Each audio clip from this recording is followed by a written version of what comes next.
Welcome to Memorial Stadium in Dodge City. It's the Wild West Bowl, our third place game featuring the Golden Plains Bulldogs and the Weskan Coyotes. I'm Jeremy McGuire, along with color analyst Larry Jantz on Smoky Hills PBS. Larry, 2-6-4 teams. It's the second matchup this year with these guys. It should be a fun one here on the turf. And you're right, Jeremy. And this is the fourth time for both these teams to be down here all 4 years. This is our fourth year down here doing six-man football. Get the heck in the Dodge is what the logo is, and so they've all made it. But you're right. They've had some good playoff games, close, 62-53. And then the other one. I mean, they've just been good ball games to even get here. So they're proud, and now they want to distinct it. And then, of course, Weskan beat sixth game of the year. They beat the Golden Plains Bulldogs. So retaliation time, I think, right now. And so we'll see what happens today. But it's going to be beautiful weather, and it's just like a track meet on a gridiron, six-man football. When you look at these two teams and you look at the fact that Weskan beat Golden Plains earlier this year, does that have any bearing on this game, whether it be just a mental thing or not? Well, I think Coach Clow will say, hey, don't you guys take it for granted. You beat them 53-28, but it's anybody's game. A pass here, a pass there, a drop pass here, a fumble, maybe a penalty at the wrong time might have hurt the Golden Plains Bulldogs' chances. They scored 28 points to 53 for Weskan. But I don't think it makes much of that difference. Now, of course, Golden Plains going to have more of a retaliation effort. We got to get back to these guys. They got us early in the sixth game of the year. It's time for them to try to get it back and get that third place trophy. It's going to be a fun one. The consolation game of the Wild West Bowl, six-man football from Memorial Stadium in Dodge City on Smoky Hills PBS. Presentation of the Wild West Bowl consolation game on Smoky Hills PBS is brought to you in part by Reese Seeds Incorporated, your Pioneer dealer. Programming on Smoky Hill Public Television is made possible in part by an underwriting grant from Nextech, providing the area with top-notch broadband, business technology, and advertising solutions. Nextech proudly supports public broadcasting and all of its ventures impacting the economic growth of rural communities. At Farm Credit of Western Kansas, we do more than just lend money. We help today's farmers and ranchers find solutions for the daily challenges of running an ag business. Whatever your needs, Farm Credit of Western Kansas is your ag lender and more. Farm Credit of Western Kansas, 1190 South Range in Colby. These Kansas Pizza Huts support local high school activities. Norton, Oberlin, Plainville, Waukene, Hill City, Stockton, Atwood, St. Francis, Smith Center, Ellsworth, Hoisington, Lincoln, Osborne, Goodland, Colby, Oakley, Beloit, and Phillipsburg. And welcome to Memorial Stadium in Dodge City. It is the Wild West Bowl consolation game, six-man football on Smoky Hills PBS. I'm Jeremy McGuire along with Larry Jantz. Larry, come into this ball game, these two teams were hoping to play for a title. Didn't happen to be that way. Now they get a chance to face off and end the season with a W. Yeah, absolutely. And you had, of course, the semifinal game last week.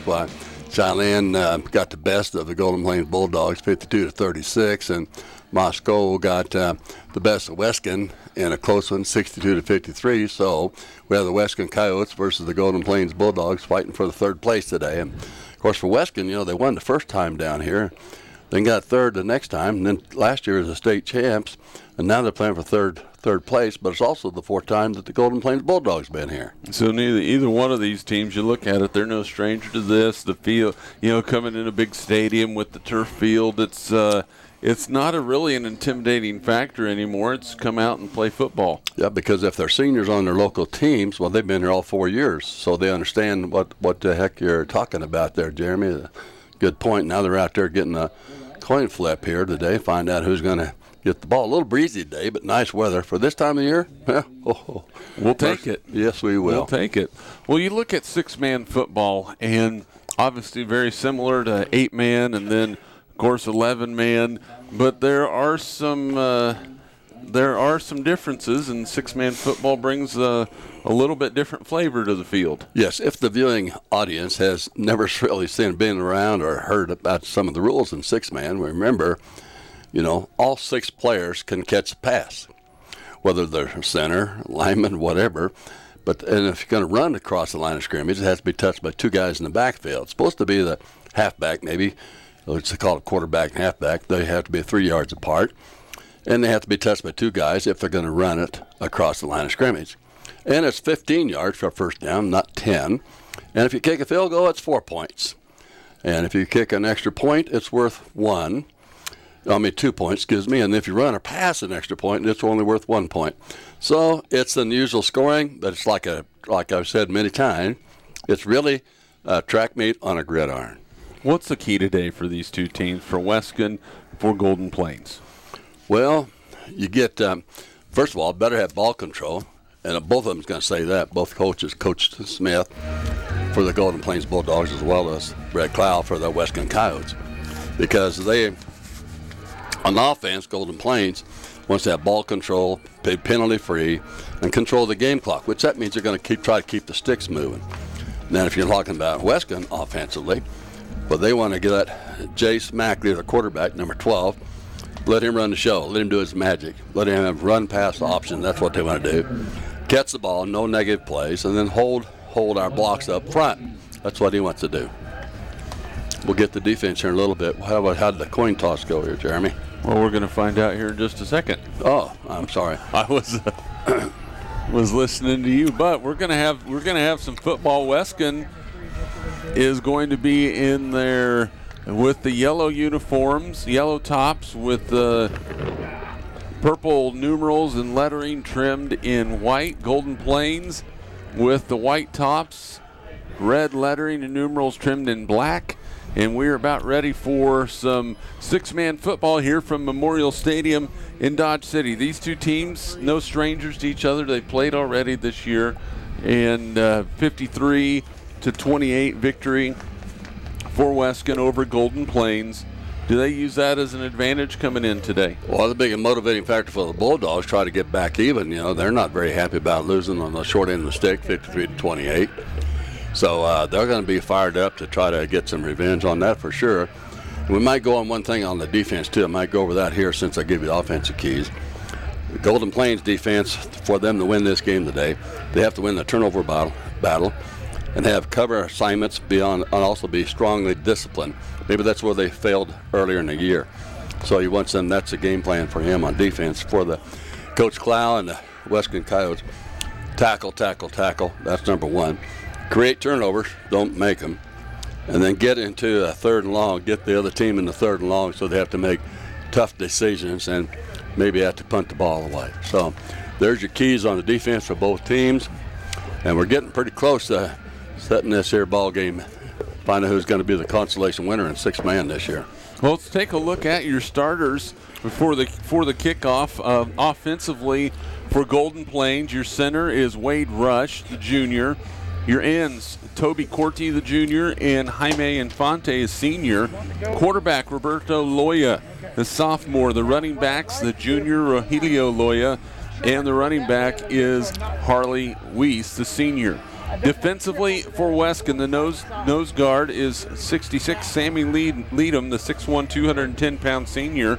The defensive ends, Lane Purvis, the 6'1", 170-pound sophomore, wearing number 65.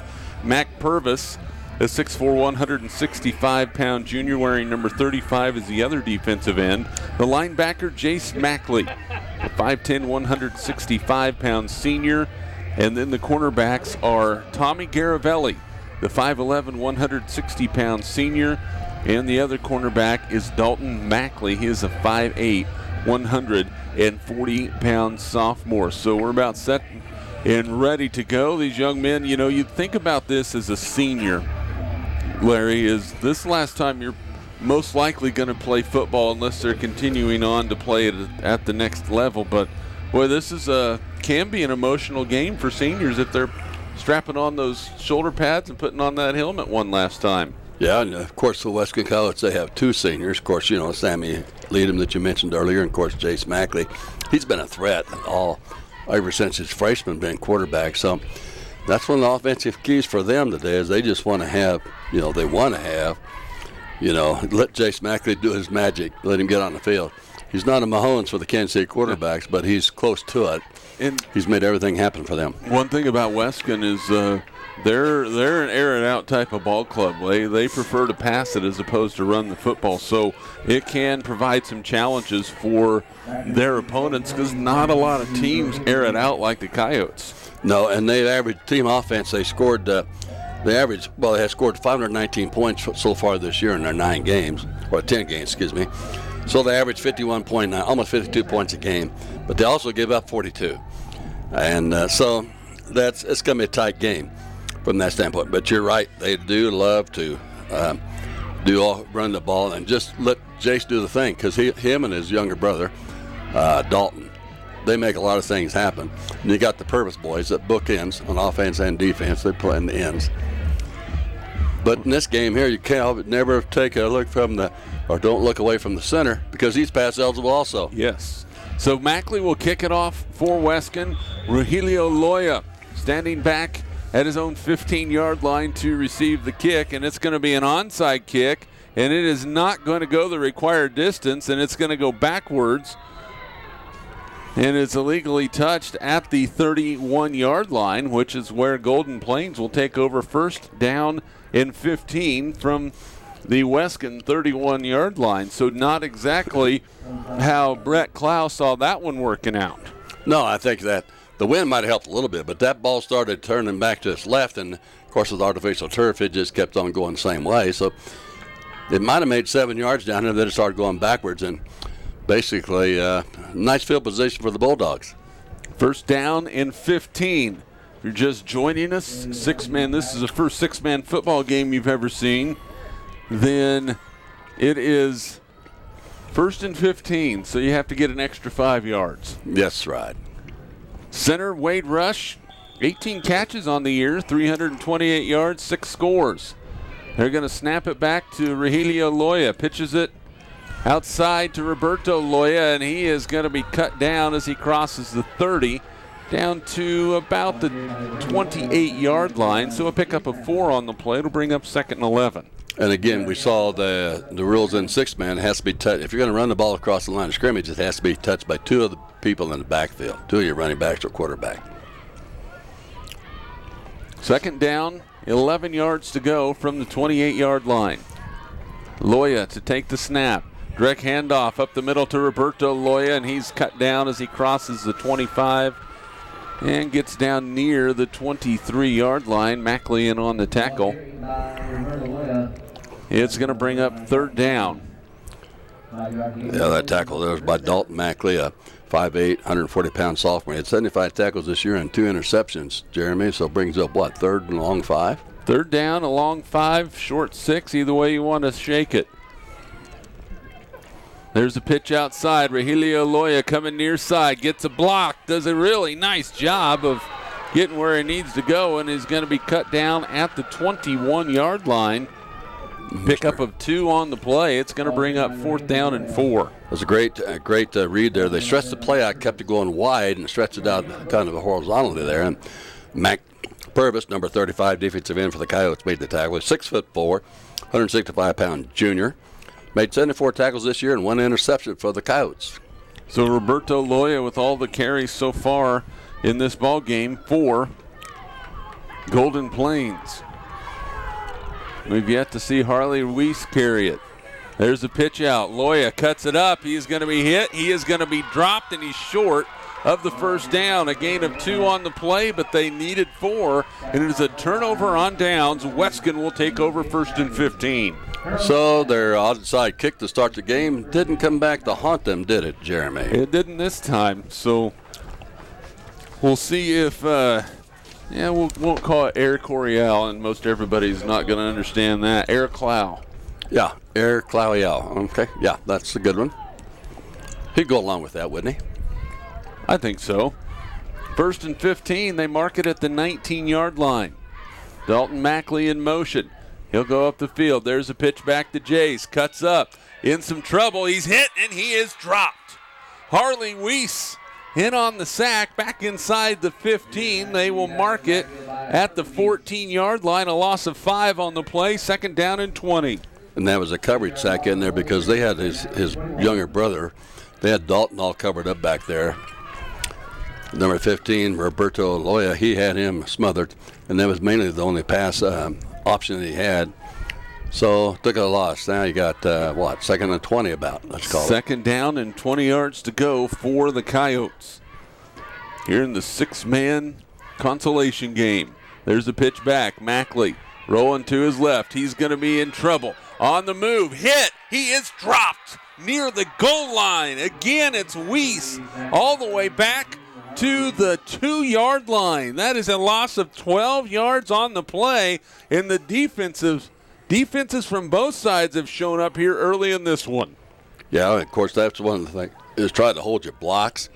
Well, they're not holding the blocks. That's one of Coach Clow's offensive keys, is hold your blocks up front. Well, they're not doing that so far. 3rd down, 32 for Weskan. We'll see if they have something in the playbook for this. Mackley rolling to his right. He's going to tuck it. He's going to run. He's hit and dropped, and it's going to be a punting situation. And there's that man Weiss again up across the 5 out to about the 8-yard line. It's going to be a pickup of 6 on the play. It's 4th down and a ways to go. And that's Harley Weiss. Of course, he's the number 1 tackler. He's led the team on defense. 120 tackles this year, 8 interceptions, 1 fumble recovery. That Harley Weiss, the senior. And this is going to be a tough punt into the wind. Mackley gets it about as good as you can get it, and it is going to be fantastic field position again for Golden Plains as that ball is down at about the 29.5-yard line. So the Bulldogs will take over their field position in this first quarter. Larry Jantz has been fantastic. Yeah, they got to love it. Coach Travis Smith and the boys ought to love this one. Our ball game today brought to you by Wendy's of Dodge City, where quality is our recipe. And that was good stuff earlier, wasn't it? Oh, my gosh. Went down easy. Have the jalapeno chicken sandwich. That baby is the real deal. You can thank me later. Okay. 1st and 15. Weiss. He's going to keep it. He's in the open. Harley Weiss at the 15, inside the 10, and he is going to be close to the goal line. They're going to say he stepped out at the 4. A gain of 25 yards. It's 1st down and goal, Bulldogs. He was smelling that there end zone, but by golly, 12, Jace Mackley, and Mac Purvis, number 35, kept him just out of the end zone. So 1st down and goal from the 4. Boy, Weiss got out in the open, and there was nobody there until he got inside the 15. It's kind of looking like a triple handoff back in there, wasn't it? High formation. There's the pitch to Weiss, looking for the edge, and he is cut down. Mac Purvis all the way back to the 10. It's a loss of 6 on the play, and Purvis did a good job keeping that outside arm free. Larry Jansen coming in and making the play. Yes, he did, and by God, that's a great one. Okay, 6'4", he's long arms, big old body. He stretched out, and thank God he was that tall, 6'4", because he needed every bit of it to catch it for a loss back there. 2nd down and goal from the 10-yard line, 6:23 and counting here in the first quarter. No score this consolation final here from Dodge City. Loya pitches in some trouble. Rogelio Loya to the edge. He makes a broken play into a touchdown. Rogelio Loya from 10 yards out, and Golden Plains strikes first. The Bulldogs with the 6-0 lead. Rogelio Loya Jr. did a great job then. He's had 33 rushing the ball. He's had 50 rushes, 516 yards, 11 touchdowns on the ground. The average is 10.3 yards per run. 6:09 to go. They're going to go for the kick. Snap is good. The kick is down, and the kick is good. That 2-point kick is good with 6:09 to go in the first quarter. Golden Plains takes advantage of the field position. They score first. That's right. Great job by the Bulldogs. Just exactly what the game plan, like Coach Travis Smith had in mind. Ball control, be penalty free, control the game clock. Well, they've done all those things so far. You're going to see them out of the wings, the pistol, and the pro today, and when they're on offense. some of their favorite plays is reverses. They run trap plays. They run a lot of cross bucks. They also throw a lot of run pass option. And that was even a great job on a broken play right then. And you look at that possession compared to their first possession. The first possession consisted of 4 Roberto Loya runs. That possession, 2 runs from Harley Reese and 1 planned pass that turned into a run for Helio Loya. So they changed it up a little bit on that second drive. Well, they might have confused the Coyotes defense on that one. Again, these two teams met earlier this year. That was back on the 11th of October, and Weskan won that game by a score of 53-28.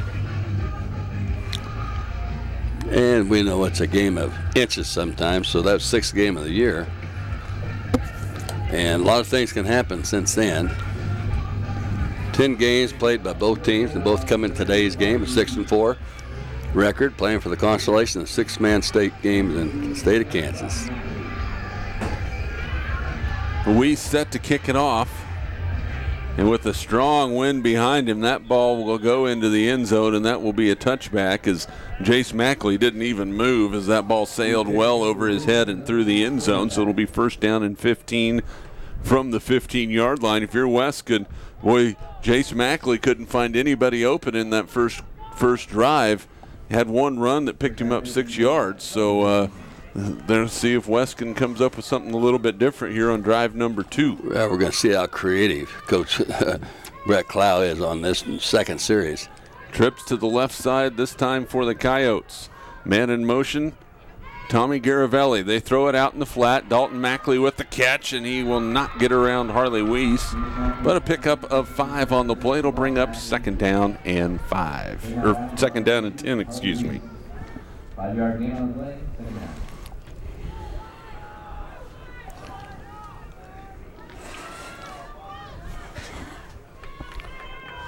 Second down and 10 from the 20-yard line. They bring that formation in this time. Garavelli motions out to the right. The pitch back. Garavelli is open.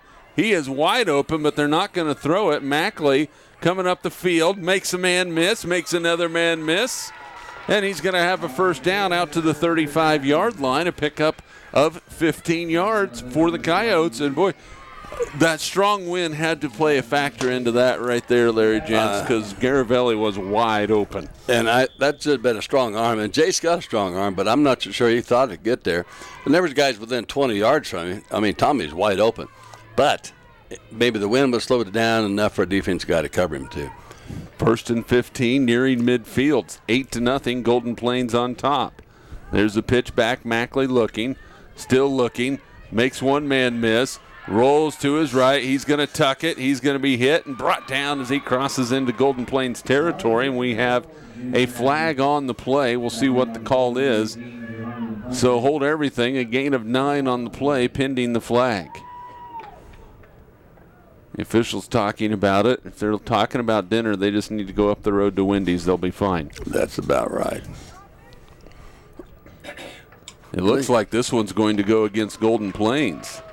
It's a hold against the Bulldogs. Well, he was holding what was going to be a receiver. You know, when Jay's still back there making a mind up, do I run, do I throw it? You know what I'm saying? And well, then he is holding that receiver out there is what happened. So it looks like they're going to move it back. They're not going to take the run. They're going to take the hold and mark it off 10 yards from the line of scrimmage. So instead of a 9-yard gain and it being 2nd down and 6, they're going to take that 10-yard penalty, and it'll be 1st down and 5. So the math works that time for the Weskan Coyotes. Their first penalty of the ball game.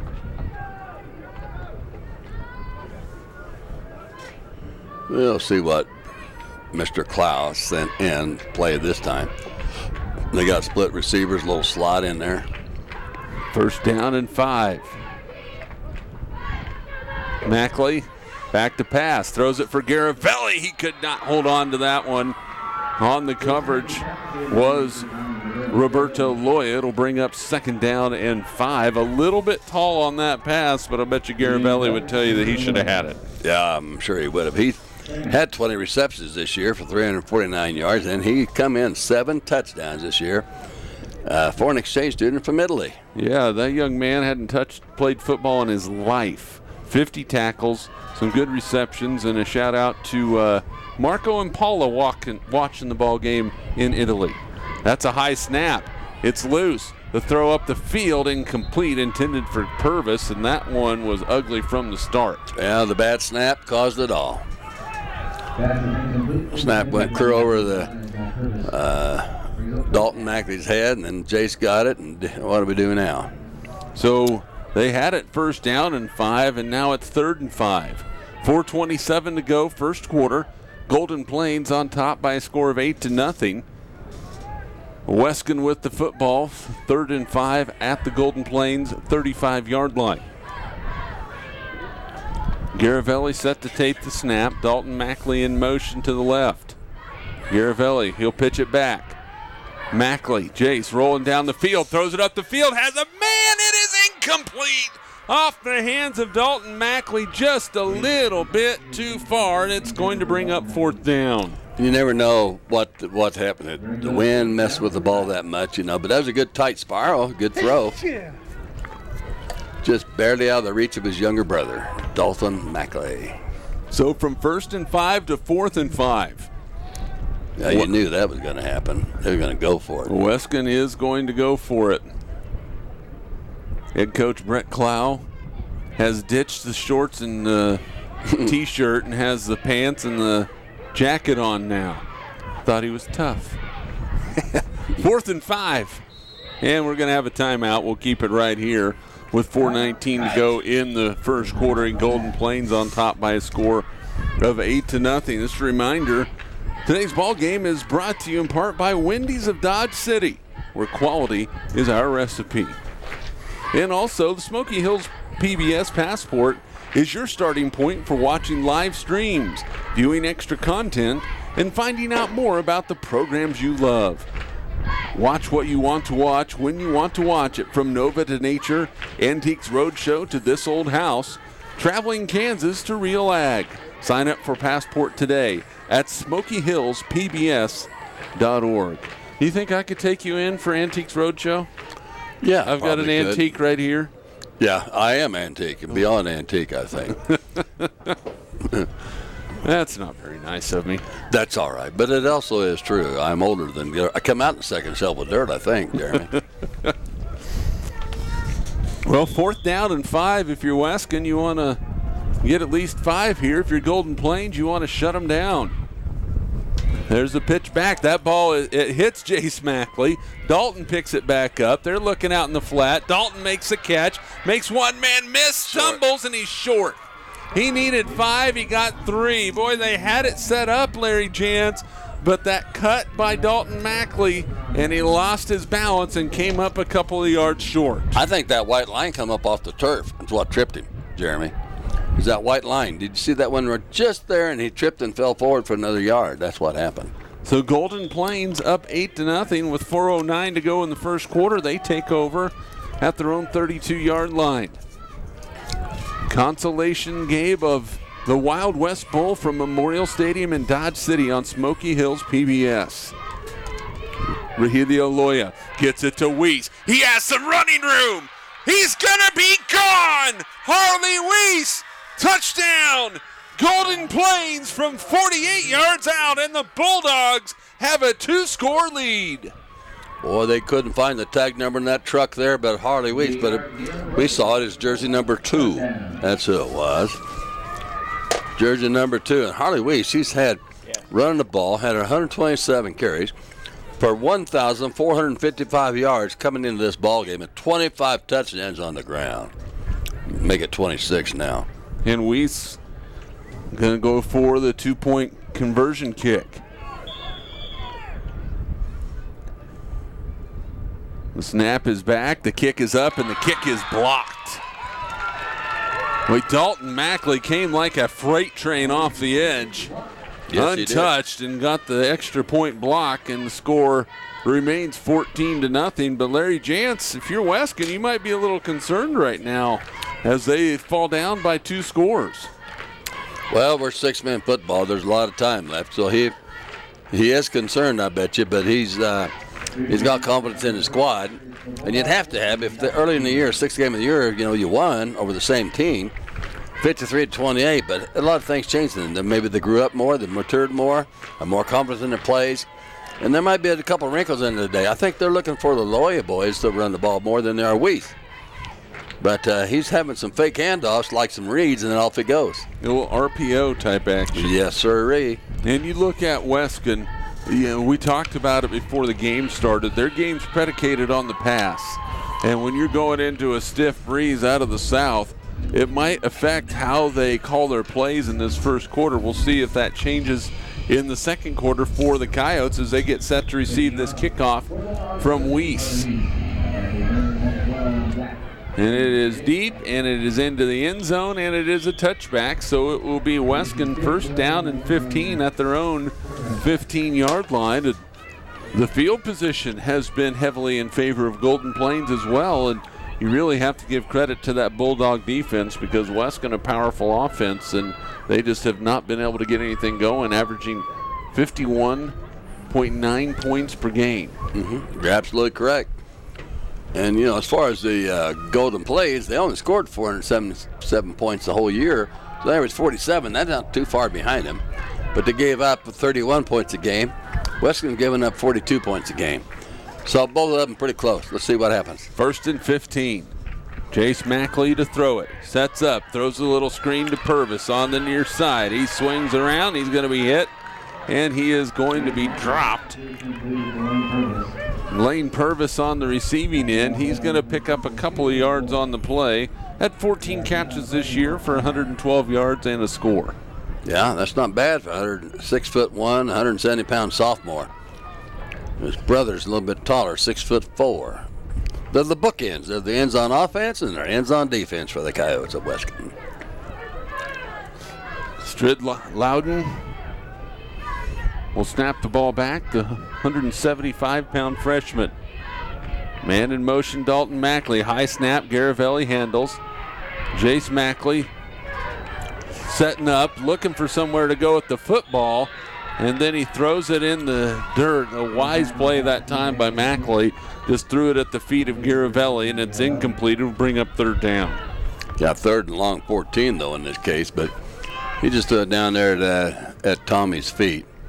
Tommy Garavelli, the foreign exchange student from Italy. Third down, 13 for Weskan. Golden Plains had the ball first, and they were stopped on downs. And we're going to have a timeout called by Golden Plains. Travis Smith wants to talk about it with his Bulldog defense. He knows this is critical right here, Jeremy.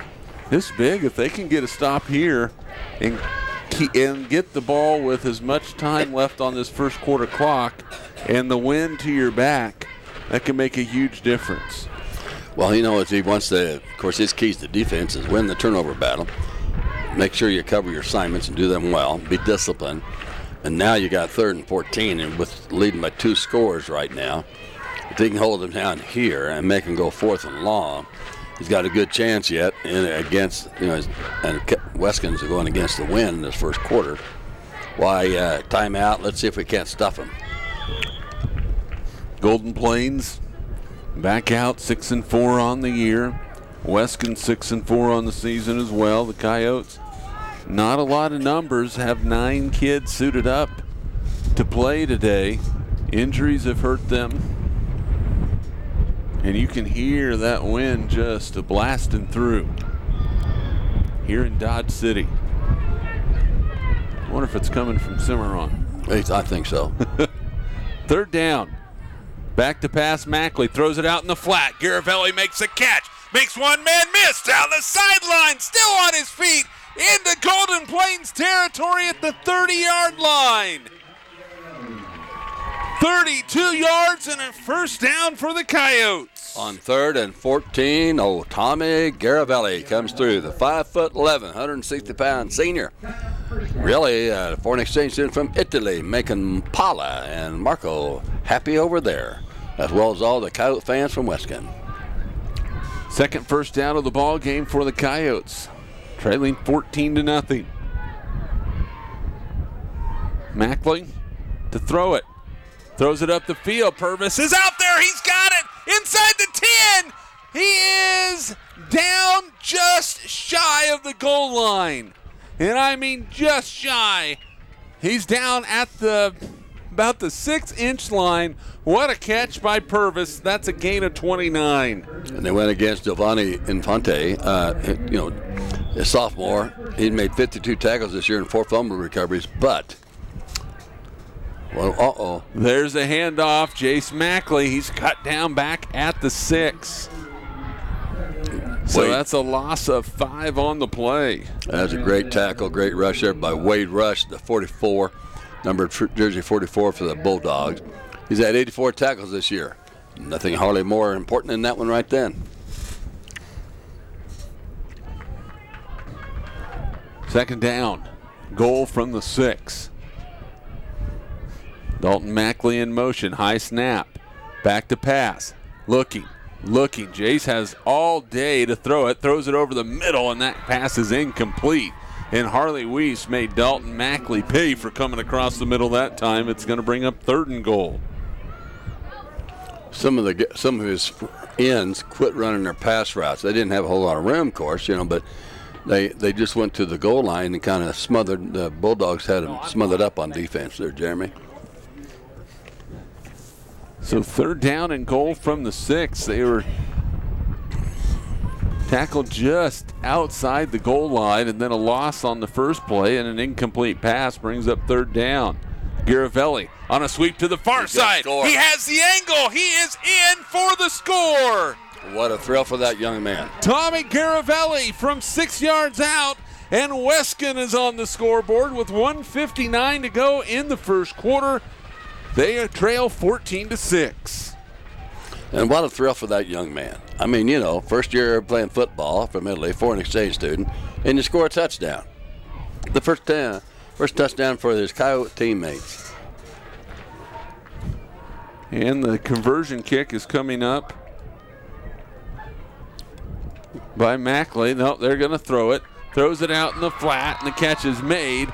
And the 2-point conversion, or the 1-point conversion is good. Garavelli on the receiving end this time, and your score is 14-7 after the conversion on the extra point. So Weskan gets on the board. They make themselves a part of the football game, Larry Jantz. Yeah, and that was kind of interesting setup. I mean, you think, well, they've got to kick the extra point and, try to get a 2-point extra point. Nope. That direct snap back to Mackley, and he just threw it to his buddy, number 7, Tony, for a 1-point extra point. So now it's 14-7.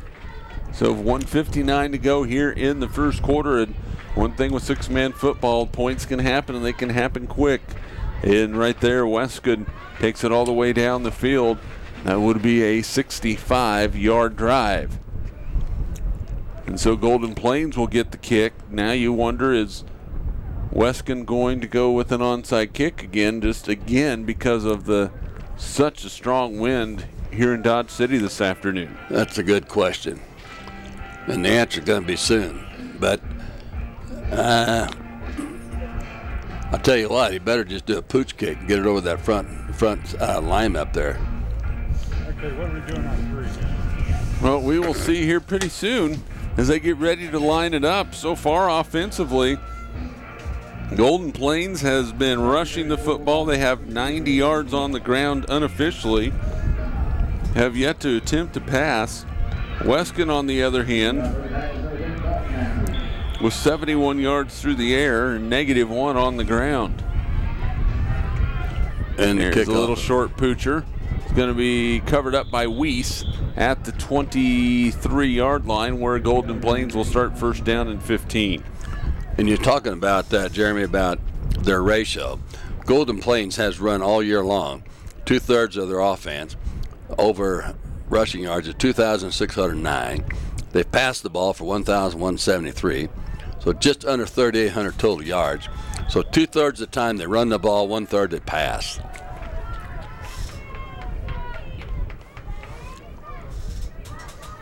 First and 15. Weiss, he is hit, breaks a tackle, breaks another tackle, throws it up the field, Rush with the catch, and just trucked Purvis, and a gain of 12 yards, make it 13, maybe 14 on the play. He broke that tackle there for a little bit. I'll tell you, Wade Rush, he's a well-built stud, isn't he? My goodness. He's had 18 receptions, 328 yards, 6 touchdowns. The average is 18 yards a catch. Wade Rush, number 44, junior for the Golden Plains Bulldogs. Gaining 14 yards on the play, 2nd down and 1. Second man through Loya. He has some running room. Will they catch him? Dalton Mackley cannot do it. Roberto Loya into the end zone for the score from 43 yards out. And he averages 9.8 yards a run that time, and that's 65 carries for 638 yards this year and 11 touchdowns on the ground. Great job by Roberto Loya, number 15. So the quick answer to the Weskan score, and now Weiss will be out again for an extra point. His last kick was blocked. Snap, nope, they're going to go for the run, maybe throw, and Weiss is decked back at the 5. Jace Mackley on the hit, so the conversion is no good. But after the 43-yard run from Roberto Loya, with 1:10 to go in the first quarter, it is Golden Plains on top of Weskan by a score of 20-7. And these conversions, conversions, they can add up, especially when you're talking 6-7 touchdowns a ball game or more. Absolutely. And it's what you said, it's 6-man football, anything can happen. Well, guess what? Less like the kickoff and about the second play or first play. Bingo, there it is, touchdown. So, I mean, like you said, you can answer quickly. Score a lot of points.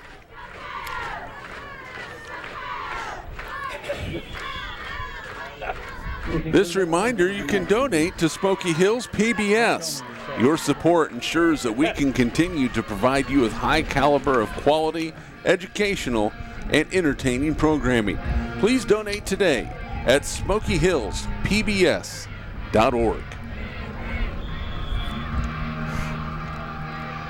Weiss has booted everything through the end zone with that strong wind at his back here in the first quarter. That kick is underway, and it is not going to reach the goal line. It is going to be out of bounds. Good to give him an option.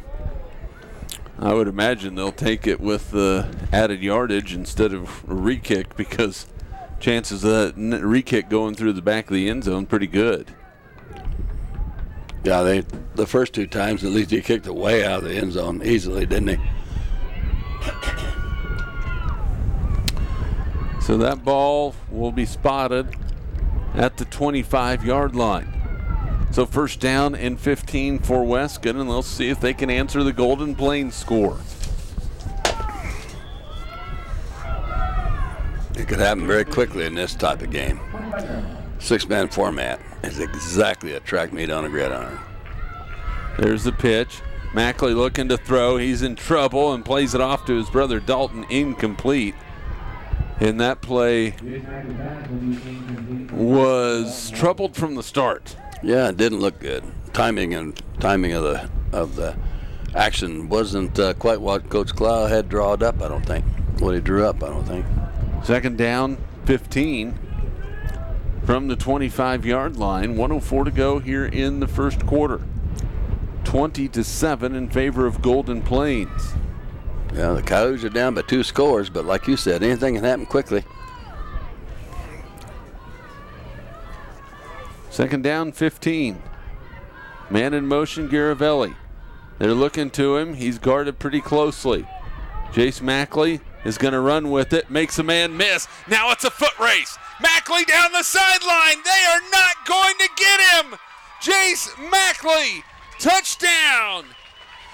If you zig and zag and get a guy going one way, get him leaning one way, bingo, his speed prevailed. Wasn't much that Wade Rush could do on that one. He just had more foot speed. 55 yards on the touchdown run from Jace Mackley. 5'10", 165-pound senior. He's run the ball 108 times this year, 729 yards, 11 touchdowns. He averages 6 3/4 yards every time that he carries the ball, and that was a great read, great run right there to finish it off. And pretty good speed from the senior. Sends his brother in motion. Here's a pitch. Garavelli looking for the goal line. I believe he's cut down short. Just short of the goal line, so the conversion run is no good with 50 seconds to go here in the first quarter. Your score is Golden Plains 20 and Weskan 13. So the answer pretty quickly from the Coyotes. 50 seconds.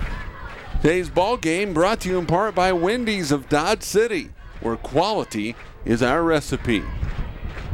And you too can become a member of Smoky Hills PBS. Individual members provide the foundation of support upon which all of Smoky Hills PBS's success is built, and keep Smoky Hills PBS's family-friendly programming independent and commercial-free. Please donate today at smokyhillspbs.org.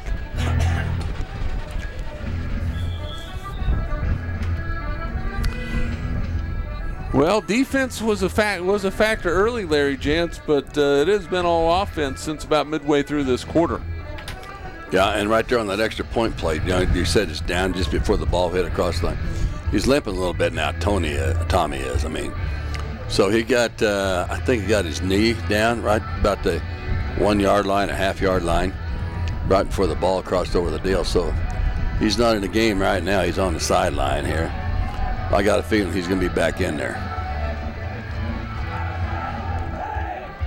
So Dalton Mackley will have the kick for the Coyotes.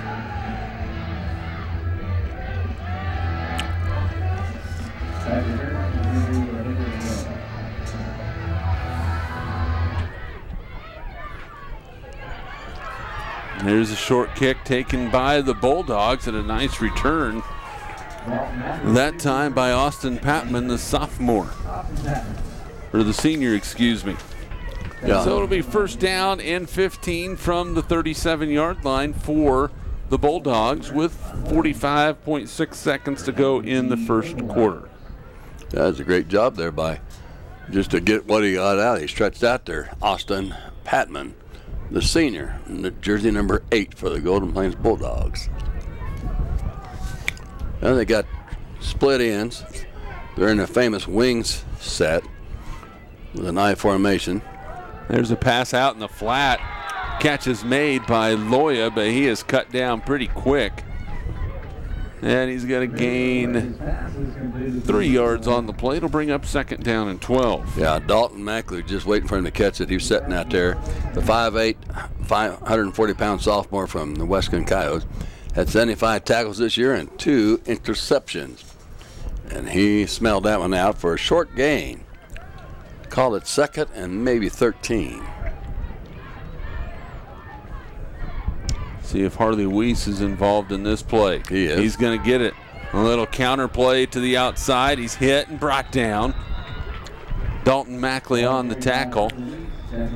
Down to the 31-yard line. A pickup of 8 yards on the play, and that is going to be the final play of the first quarter. We are through one quarter from Memorial Stadium in Dodge City. The consolation for six-man football in the state of Kansas. Golden Plains 20, Weskan 13. Your second quarter coming up next on Smoky Hills PBS.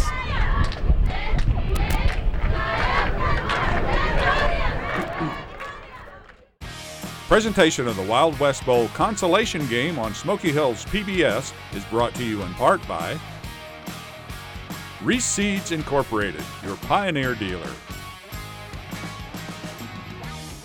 At Farm Credit of Western Kansas, our loan officers understand the complexities of financing agriculture, and we're also very interested in special needs and dreams of our customers. I'm Randy Wilson, and our goal at Farm Credit of Western Kansas is to make your dreams a reality. It's more than entertainment. It's education, inspiration, and enlightenment about your community and the world surrounding it. Help support the television that supports you and the world you live in. Become a member of Smoky Hills Public Television. As a sustaining member, you choose the amount you want to give each month from your checking account or credit card. Sustaining membership starts at $5 a month and includes a membership to Passport, which provides access to an extensive library of on-demand PBS programs. Please call or go online and become a sustaining member today.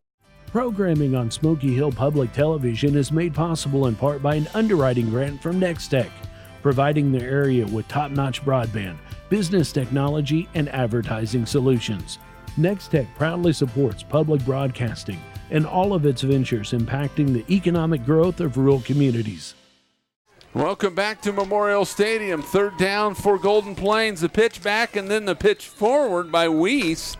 A pass to Regilio Loya and a gain of 2 on the play, maybe 1. It will bring up 4th down and 3. Well, they run pocket passes at 8-man, 11-man football, college pros.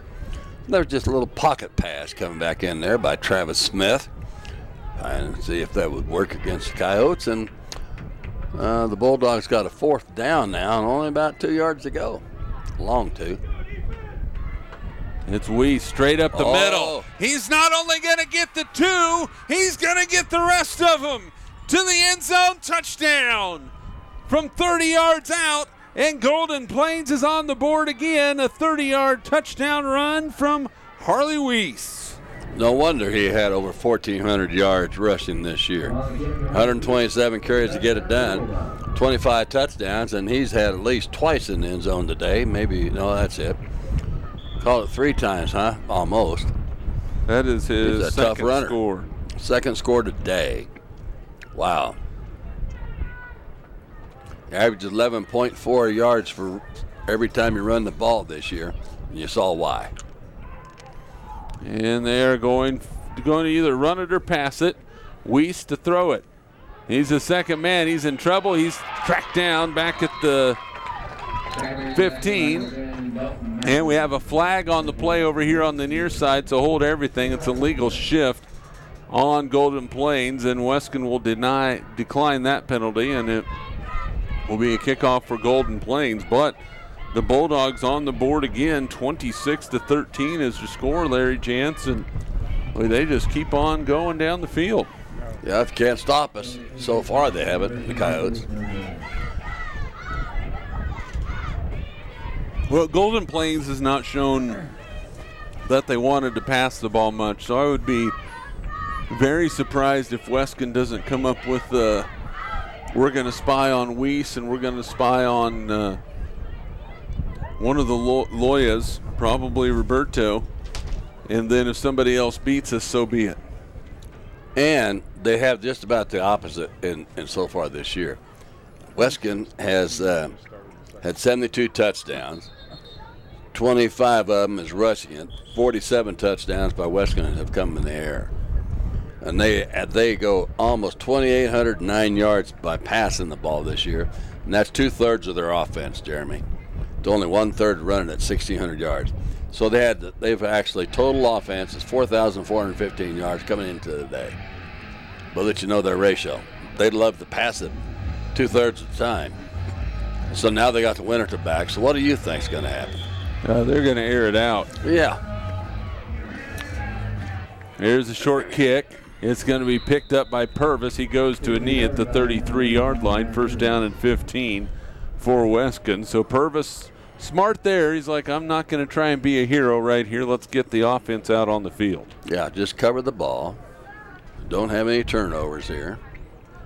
And, of course, now catch the ball and hold our blocks. Let's see if they can hold their blocks up front and give Jace Mackley, the boys, time enough to throw that pigskin in the air. Well, Golden Plains going to be man-to-man. They throw it out in the flat. Purvis, did he make the catch? No, it's incomplete. Kind of bounced off the turf, I think. They had that well covered, though. Mac Purvis, the intended receiver on that one. 2nd down, 15. One thing the Golden Plains is doing is they are going man-to-man, and they are really, you mentioned it, bringing the heat on that Weskan passing game. If you make it difficult for them to throw the football to get it off, to get the ball off, and we're going to have a offsides against Giovanni Infante, the sophomore. Stepped across the line into the neutral zone, and Travis Smith, the coaching staff over there on the Golden Plains far side, is like, you got to know where the line of scrimmage is at. You'd think. Second penalty against the Bulldogs for 15 yards. Second down and 10.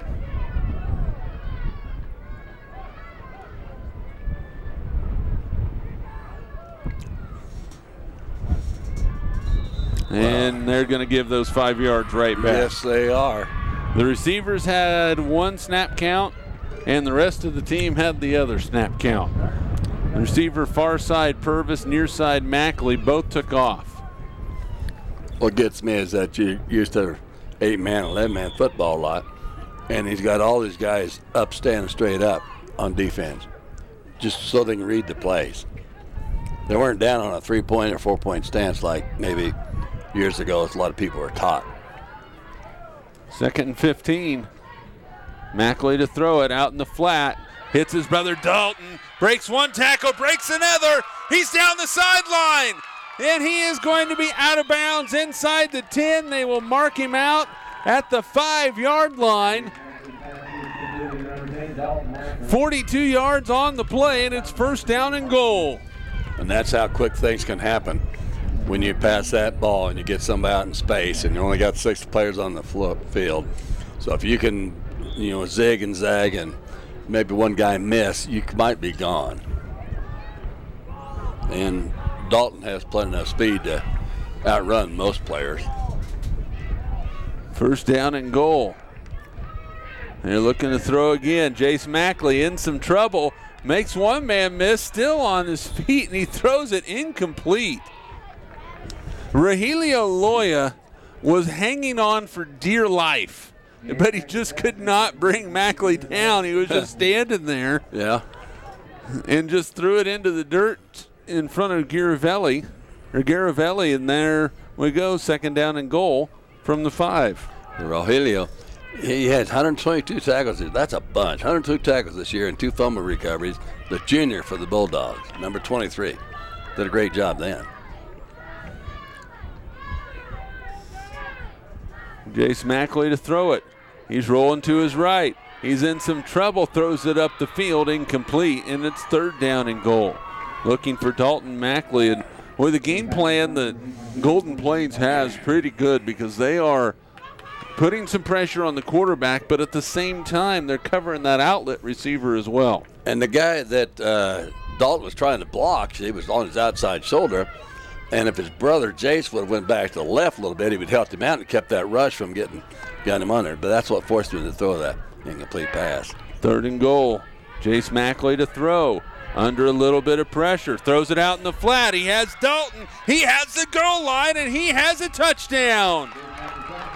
From 5 yards out, Weskan on the board again with 8:37 to go in the first half. It's 26-19. And that's the reason why he's had 31 receptions for 1,140 yards this year and 19 touchdowns. Dalton Mackley, the 5'8", 140-pound sophomore. He's also passed the ball 16 times, so he's a double threat, 120 yards. He's had 3 touchdowns by him passing the ball and 1 interception. Dalton Mackley on the receiving end that time by brother Jace. Direct snap back to Jace. They're throwing it over the middle and incomplete. What in the world? Mac Purvis had that right in his hands. He treated that thing like it was a hot potato. Yes, he did. I think he tried to take his eyes off the ball, thought I got this thing for sure. Not exactly sure how he missed that one, but he found a way. Yeah, he found a way. 26-19 the score, and we've only had conversions on 2 of the 7 first half touchdowns so far. Imagine that. Goes back to what you said earlier, don't it? They make a difference. You make either 2 points, if you kick an extra point, or if you run or pass, an extra point's worth 1. And we've only had 2 successful attempts on extra points so far today by both teams. It takes the help of thousands of individual donors as well as business sponsors to keep programs like this Wild West Bowl game broadcast, as well as programs like Traveling Kansas, Nature, Sesame Street, the PBS NewsHour, and all the other fine shows up and running. Contact us today for program sponsorship information at SmokyHillsPBS.org. 26-19 the score, 8:37 to go first half. A lot of points on the board so far. And we're not even at halftime yet. And it's going to be a short kick on the ground. Weiss will cover it up at the 30-yard line. First down and 10 for Golden Plains. So, big plays. Our last three out of our last four touchdowns. Runs of 43, 55, 30. We have a 48-yard run, and then a 10-yard run, a 6-yard run, and a 5-yard pass. That kickoff return there was just Colby Lathrop, that senior, number 3, just fell on that ball and said, we're going to start our offense right here from our own 30-yard line. And he was on that kickoff return team. First and 15. There's the pitch outside to Loya. Breaks a tackle, and he's going to go all the way. He weaved through the defense all the way to the end zone. This one from 50 yards out, and the big plays keep coming. Absolutely. You had a little lead blocker there, and you had to find a crease and cut back against the grain a little bit. Once you got out in the clear, Katie bar the door. See if you can't catch me. Roberto Loya with his second touchdown run of the ball game. This one from 50 yards. The kid's got some speed. He's got some wheels underneath him. He's got him well greased too today. Did a good job. He has a 43-yard touchdown run today, and now a 50-yard touchdown run. The 2-point conversion pass, or the 1-point conversion pass, is good. And so we finally have another conversion. And with 8:24 to go in the second quarter, your score is Golden Plains 33, Weskan 19. And we have had 3 touchdowns in the second quarter alone. And there's 8:24 to go in the second quarter, and we started with 10 minutes on the quarter clock. Absolutely. So a minute and 36 seconds, 3 scores. Wow. I have a lot of room on my score sheet. I put a lot of room on there intentionally, but these guys are starting to swallow it up pretty quick, Larry. Is this like a roll of paper towels? I mean, it could go on and on and on until you get to the spindle in the middle. I have room to mark 21 touchdowns on my stat sheet. You might need every bit of that. I might need every bit of that and then some. Yes. Well, it's like we said earlier. I mean, it's zig and zag if you can get one guy to miss you. There's a lot of green turf out there in front of you, and it gobbles up in a hurry, don't it? In a big hurry. And here comes the kickoff. Weiss. Boy, that's a good one. Oh, a nice play over there on the far side by Strid Loudon, the freshman. Boy, that ball took a left turn pretty quick, and Loudon was able to lay out and get on it, and so it'll be first down and 15 for Weskan at their own 37-yard line. Yeah, Strid, it's freshman, Strid Loudon, 5'11", 175-pound freshman. He made 14 tackles on the defensive side, but he is their center on offense. And he's had 6 receptions for 54 yards this year and 2 touchdowns. First and 15. Garavelli takes the snap. Mackley going to throw it up the field for Dalton. He makes the catch. Great catch. Oh, a fantastic catch at the 18-yard line. What a play. That one goes for 24. And that pass had to be perfectly thrown to get over the defensive backs in. And a great job cradling that ball by Dalton Mackley. It's a kind of brother-to-brother connection, isn't it? First and 15, the ball at the 18. It's Garavelli. Garavelli coming to the near side, and he is going to be shoved out of bounds as he gets to the 10. Pickup of 8 on the play. I think his leg's feeling a little bit better now. I think you might be right. He got a little gimpy there for a little bit. I think he's worked the crink side of it right now. So that was a good little, put him in motion and hand the ball off to him. Second down, 8 to go. What's amazing is this is his first year playing football ever. Foreign exchange student from Italy, so done a great job. Smart young man to be able to pick up this game that quick. That's right. There's a pass over the middle, little screen. Dalton Mackley with the catch. Can he get the edge? Yes, he did. He got it. Touchdown from 10 yards out.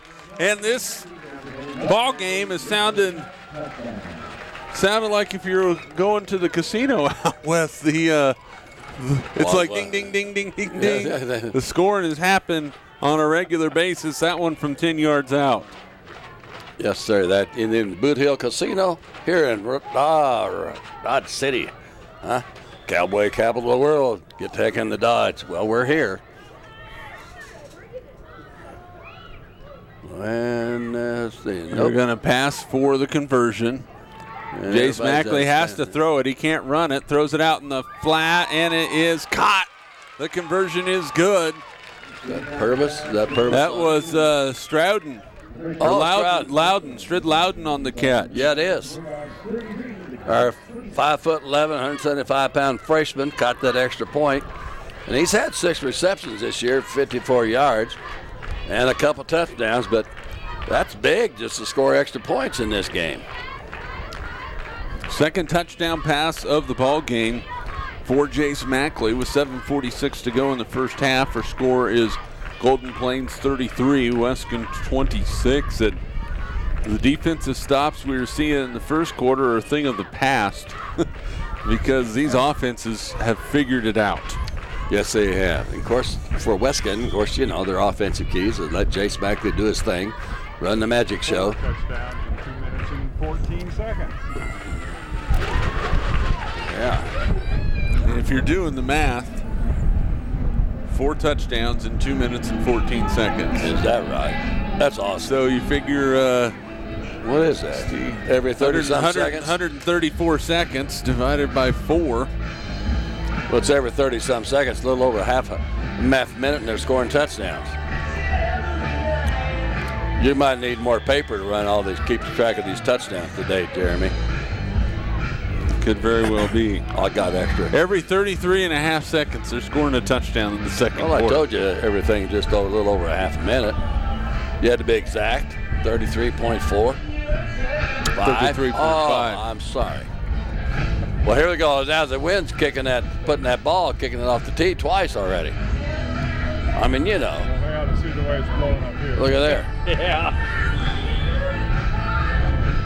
Oh, and the wind just is cranking. Mackley, going to be a short kick. They let it go beyond. It's still on the ground. It's going to be picked up by Golden Plains and out of bounds on the far side was Colby Lathrop, the senior. Yeah. Boy, that ball was dancing around on that turf for a little bit longer probably than Travis Smith would have liked to have seen. I think so. He might get a little nervous over there. Come on, boys, pick it up. It's a live ball. Finally, Colby Latham, the senior, jersey number 3, he said, Coach, I got it. Thank God he did. So they're going to start from what, their own 28-yard line about? 28, 1st and 15. Last 2 times they've had it, a 50-yard touchdown run and a 30-yard touchdown run. Oh. Walk out. Weiss, a stiff arm. Guess what? He's gone. Ring it up. Golden Plains into the end zone. This one from 52 yards away. You guys are going to blow that 33.5-second touchdown to all the heck. I'll tell you what, these guys are out here setting new records. They're scoring fast. They're gonna mess up that scoreboard. It had that much action in a while. Unbelievable 52-yard touchdown run, and it is 39-26. Harley Weiss with a pedestrian 157 yards so far here in the first half, and we still have 7.5 minutes to go. Does that scoreboard go into 3 digits? Like 100 and something each one? Does it go up? Yeah, it's fancy ones. It's it not does. like they had back in the day at Cimarron. And the conversion pass is no good. And with 7.5 to go here in the first half, 39-26, Golden Plains on top. Unbelievable, isn't it? And Brett Clow has to be a little bit disappointed, I would think, in how his team is tackling so far here in this first half. Yeah, or not tackling would be more accurate. The quarters go on forever. Well, you know what? He said the number one defensive key, tackle. Tackle, tackle, tackle. That's not happening. And create turnovers. That ain't happening. And get them in the third and fourth down long yardage situations. That's not happening either, okay? So none of the things that Coach Brett Clow wanted to have has taken place. No, it's been pretty ugly on the defensive side for both schools so far. Well, the Golden Plains have been penalty free. They've had ball control, that's for sure. They haven't had much time. They don't have to worry about controlling the game clock. They've been scoring. So great job by the Golden Plains Bulldogs so far. So far, they're kind of retaliating that sixth game of the regular season, aren't they? So far. Yes, they are. There's a kick. It's going to hug the sideline and then go out of bounds. So it will be Weskan football. Yeah, Wade Rush is trying to get over there and get the ball back in place, and so is Harley Weiss. They were trying to get it because it's live ball. So it's going to be 1st and 15 from the 30 for Weskan. The thing you have to wonder is if a mistake is going to turn the tide of this ball game. Both teams right now playing pretty even, minus the first few minutes of this thing. That's when you had defense controlling both sides of the ball then, right? Yep. Look at this.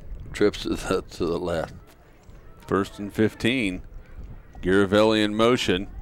Back to pass. There's a throw over the middle. Incomplete. Mac Purvis had a step on his man, Infante, but pass was incomplete at second down.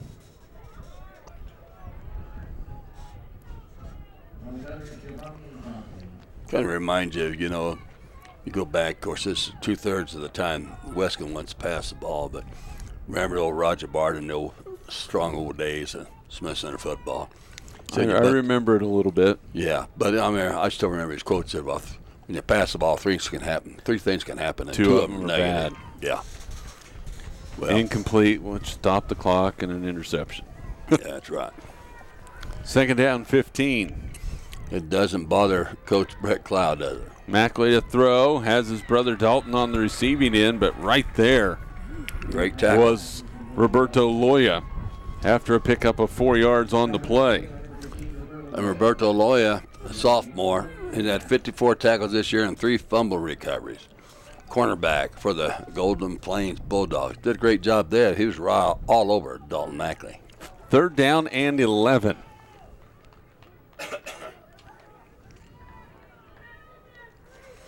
Well, we got trips to the end. We send a motion. Back to pass. Mackley looking to throw. Throws it over in the middle to Dalton.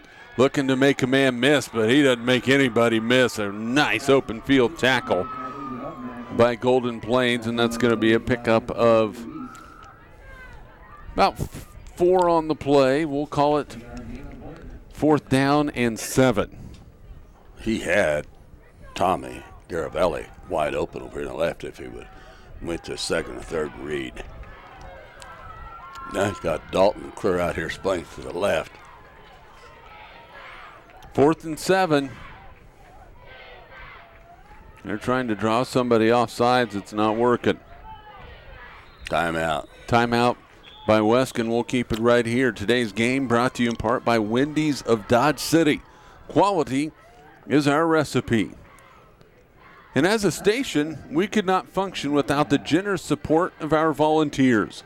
Volunteering is a great way to show your support for public broadcasting and all the quality programming we offer. Smoky Hills PBS volunteers perform various tasks, from preparing member mailings to helping with productions of programs like this 6-man state title game, helping with events like Family Fun Day and so much more. You'll have lots of fun, learn about the television business, and support Smoky Hills PBS with the donation of your time. Contact us today at smokyhillspbs.org. Jeremy McGuire along with Larry Jantz on Smoky Hills PBS. 6 minutes to go, second quarter. Golden Plains on top, 39-26. This would be a high-scoring game if we were playing basketball. Yes, it would be. We're on the football field. Fourth down. Mackley rolling to his left on the second pitch. Throws it up the field. Incomplete. He was looking for his brother Dalton, who didn't happen to be looking for the pass himself, and it's going to be a turnover on downs. Well, Jace thought he was going to kind of zig and kind of cut back to his left, and he threw the ball that way. And, of course, Dalton thought he went to his right, so he had his back to the ball when the ball was in the air. First down and 15 for Golden Plains. That seldom is an issue with them people, you know, two brothers. Nope. All the connections, success they've had for the last 3 years. There goes Weiss, and he is cut down. Garavelli on the tackle after a gain of 4 yards on the play, second down and 11. It's a good thing Tommy made that tackle. That would have been another long touchdown run had he not. Yeah, and he's had 50 tackles this year, 5'11", 160-pound senior. 50 tackles by Tommy Garavelli. 5:20 and counting in the first half. Loya with the pitch back. It's Weiss on the carry. He gets to the edge. Boy, he is quick. Down the sideline, Garavelli knocks him out, and he stepped out at the 6, a gain all the way down to the 6, so a gain of 28 yards on the play. We'll make it 29 yards. Harley Weiss. Quite a pretty impressive senior, that's what I got to say. Rushed the ball 127 times, 1,455 yards, 25 touchdowns on the ground. Averages 11.4 yards per game coming in today's contest. First and goal from the 5, right up the middle. Loya has it to the goal line. He's in for the score. Rogelio Loya bobbled the ball a little bit at the beginning, regained it, and then just battled his way into the end zone for the score. He broke 2 and 3 tackles before he finally got in there. Averages 10.3 yards per run. That's 515 yards this year, 11 touchdowns on the ground. Rogelio Loya Jr. for the Golden Plains Bulldogs. Now for their extra point. And they are going to set up, and they kind of have a double wing set. There's a pitch back to Weiss. He gets the edge, looking towards the end zone. He says, I'm going to run it. He's flipped into the end zone for the conversion. Dalton Mackley went low, got a hold of Weiss, but, man, he just flipped end over end into the end zone for the conversion run. Add another point to the board, and your score is Golden Plains 46, Weskan 26. Now let me show you how to do a cartwheel, Mr. Dalton Mackley. You stay right where you're at. I'm going to cartwheel right over you and make the last 2 or 3 yards in the air, land in the end zone, and it's going to count. That was a heck of a play. Yes, it was. Great individual talent, athletic ability by good old Harley Ruiz. That was our 11th touchdown of the first half. Is that all? And we've played 75% of the first half. We've got basically 25% left to go. I have a whole tablet of extra paper over here, so you keep marking these touchdowns. I might need it. I didn't know I needed a first half and a second half scoring tablet. But yeah. Most of the time, that one sheet of paper is good for the whole game? Yeah, most of the time the one sheet of paper I could probably fit 2 or 3 games on it. Yeah. Not today. There's a short kick. It's going to bounce around, and Max got it. Lane Purvis. Was that Lane or Mac? It was Lane. 65. No, it's 35. Mac. It was 65.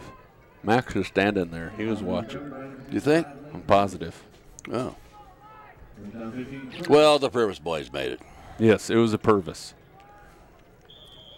1st and 15 from the 33, and now Weskan down by 20 needs to make something happen. And their box cutter graduated years ago. They don't have Zach Box anymore. No. He can't cut through there. No box cutter. 1st and 15. Man in motion is Dalton Mackley. Comes to the sideline, snap back to Jace. Throw, it's intercepted. Wade Rush with the pick. Oh, he did a great job of grabbing a hold of that one, read the quarterback's eyes, and we have an interception, and it's 1st down and 10 from the 25-yard line for the Bulldogs. That's our first turnover of the game, too, isn't it? And, it besides is. Just a, turnover on downs, but this first one, they either pass or fumble, interception, stuff like that. Yes, great job by Mr. Wade Rush.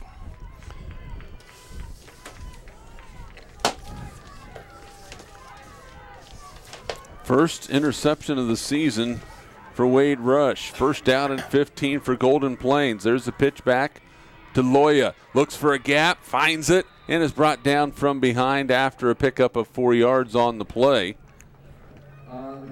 That's a great job. He just waited on there for the holes to open up, and then he made that cut through there. But it's a great tackle by Jace Mackley there on defense to save a big score.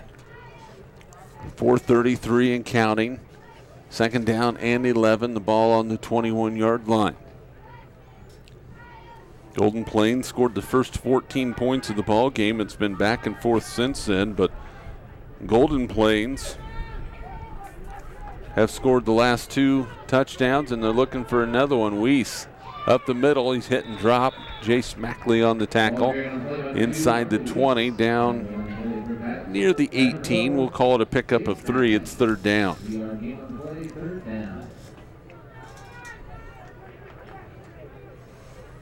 Well, it's just tough. They're big, they're strong, and so it's tough to tackle them. Of course, that's the number one defensive key is the tackle by Coach Clough from Weskan. But that's not really happening. They're just barely hanging on, some of these guys. 3rd down and 8 from the 18. Loya is going to throw it. Throws it down the field. There's a lot of traffic. There's also a teammate. It's a touchdown. I believe they haven't made the call yet. I thought one guy did. The back judge did. The back judge made the call. It is a touchdown from 18 yards out. Rogelio Loya to Wade Rush.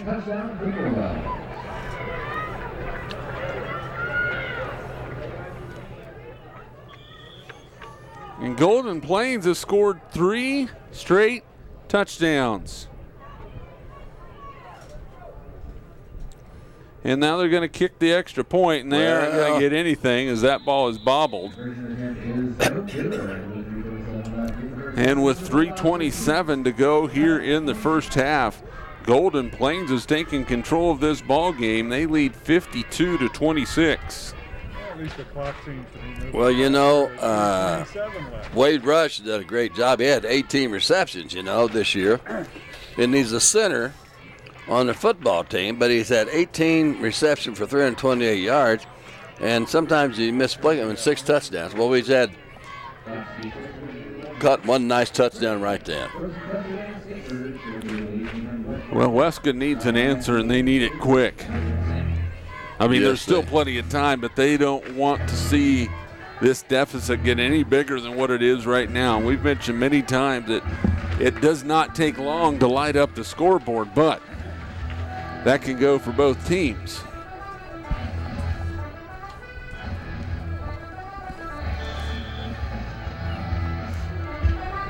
And it's an onside kick and another nice play. This time again, Lane Purvis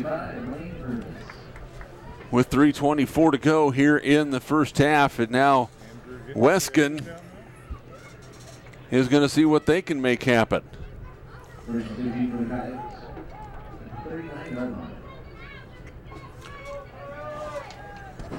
Well, this is just about the way the game ended, the 6th game of the year, except the scoring was reversed. What it is now. Back to pass. Mackley throws it up the field, has Dalton, puts on the brakes, makes a man miss. Guess what? Right back on the scoreboard. This one Amazing. From 41 yards out. Amazing. I think that was a great deal there, you know, because the good Bulldog there forgot to go get his brakes tuned up on that one. And Mackley's brakes worked. He just reverse rolled. Bingo. Defensive guy went out of bounds, and I just did a little reverse, a little 180 reverse, and bingo, slot right down the sideline. From Jace Mackley to Dalton Mackley.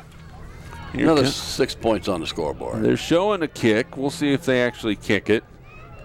They're going to try, and the kick is up. It's going to be good. The 2-point conversion kick is good. So with 3:11 to go in the first half, your score is 52-34. So Larry Jantz, Weskan needed that answer right there, and yes, they got they it. did. Now the question is, can they tackle and keep the Golden Plains Bulldogs out of the end zone? They haven't done a very good job of it so far. No, they have not. You know, and I know that's got to be a concern for Coach Clow, because you want to create turnovers, they ain't done that. You want to tackle, they haven't done a very good job of that either. Not really. And of course, trim it, get them into 3rd, 4th down long situations. That hasn't been a positive for the Western Coyotes either, because they've been getting their scoring on the 1st or 2nd down, seems like. They haven't had to go to 3rd and 4th down long. Not that often, anyway. So they're spot on with their keys for offense and defense. Both these coaches, they kind of know the insides and outs of this game. They got a good grip on it. If the players did, make it even better.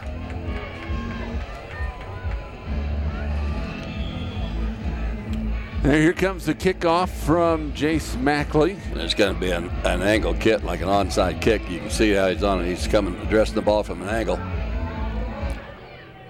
And it's an onside kicker. It's going to be picked up by Loya. Look out! He's on the go! Will he make it? Yes, he will! Holy smokes, this one, a 42-yard kickoff return for a score from Roberto on the... Okay, I think I better make some room reservations. 45 yards, on that one. Well, that's easy. It happens so quickly, Jeremy. Oh, you know. Roberto Loya, my goodness gracious. 65 rushing yards, 638 this year. 11 times. He averages 9.8 yards every time he touches the ball. Now you remember. 58-34. They're going to go for the conversion pass. Weiss looking. He's going to step up. He's going to look to run it, and he is going to be out of bounds. I think he's out of bounds. The conversion is no good. So a 3:01 to go in the first half. Your score is Golden Plains 58, Weskan 34. All right. Which team's kicking again?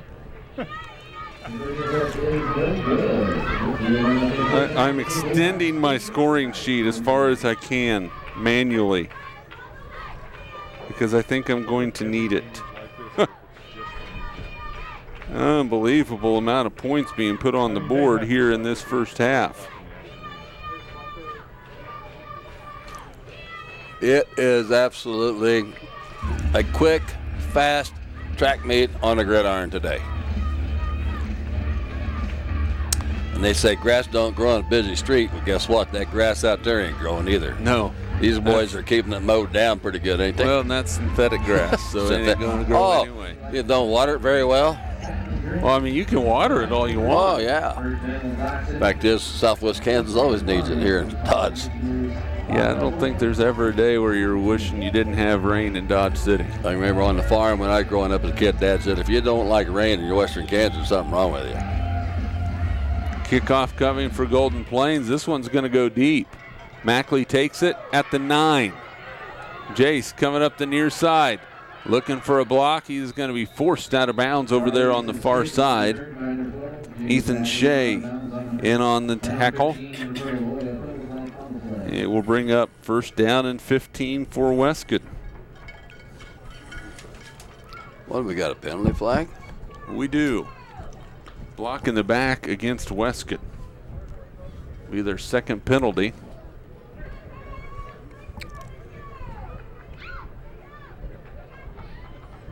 Well, they thought they were going to get the ball about their own 30-yard line. They're going to be back down about their own 15 or 16-yard line now. Both teams, 2 penalties, 15 yards in this first half.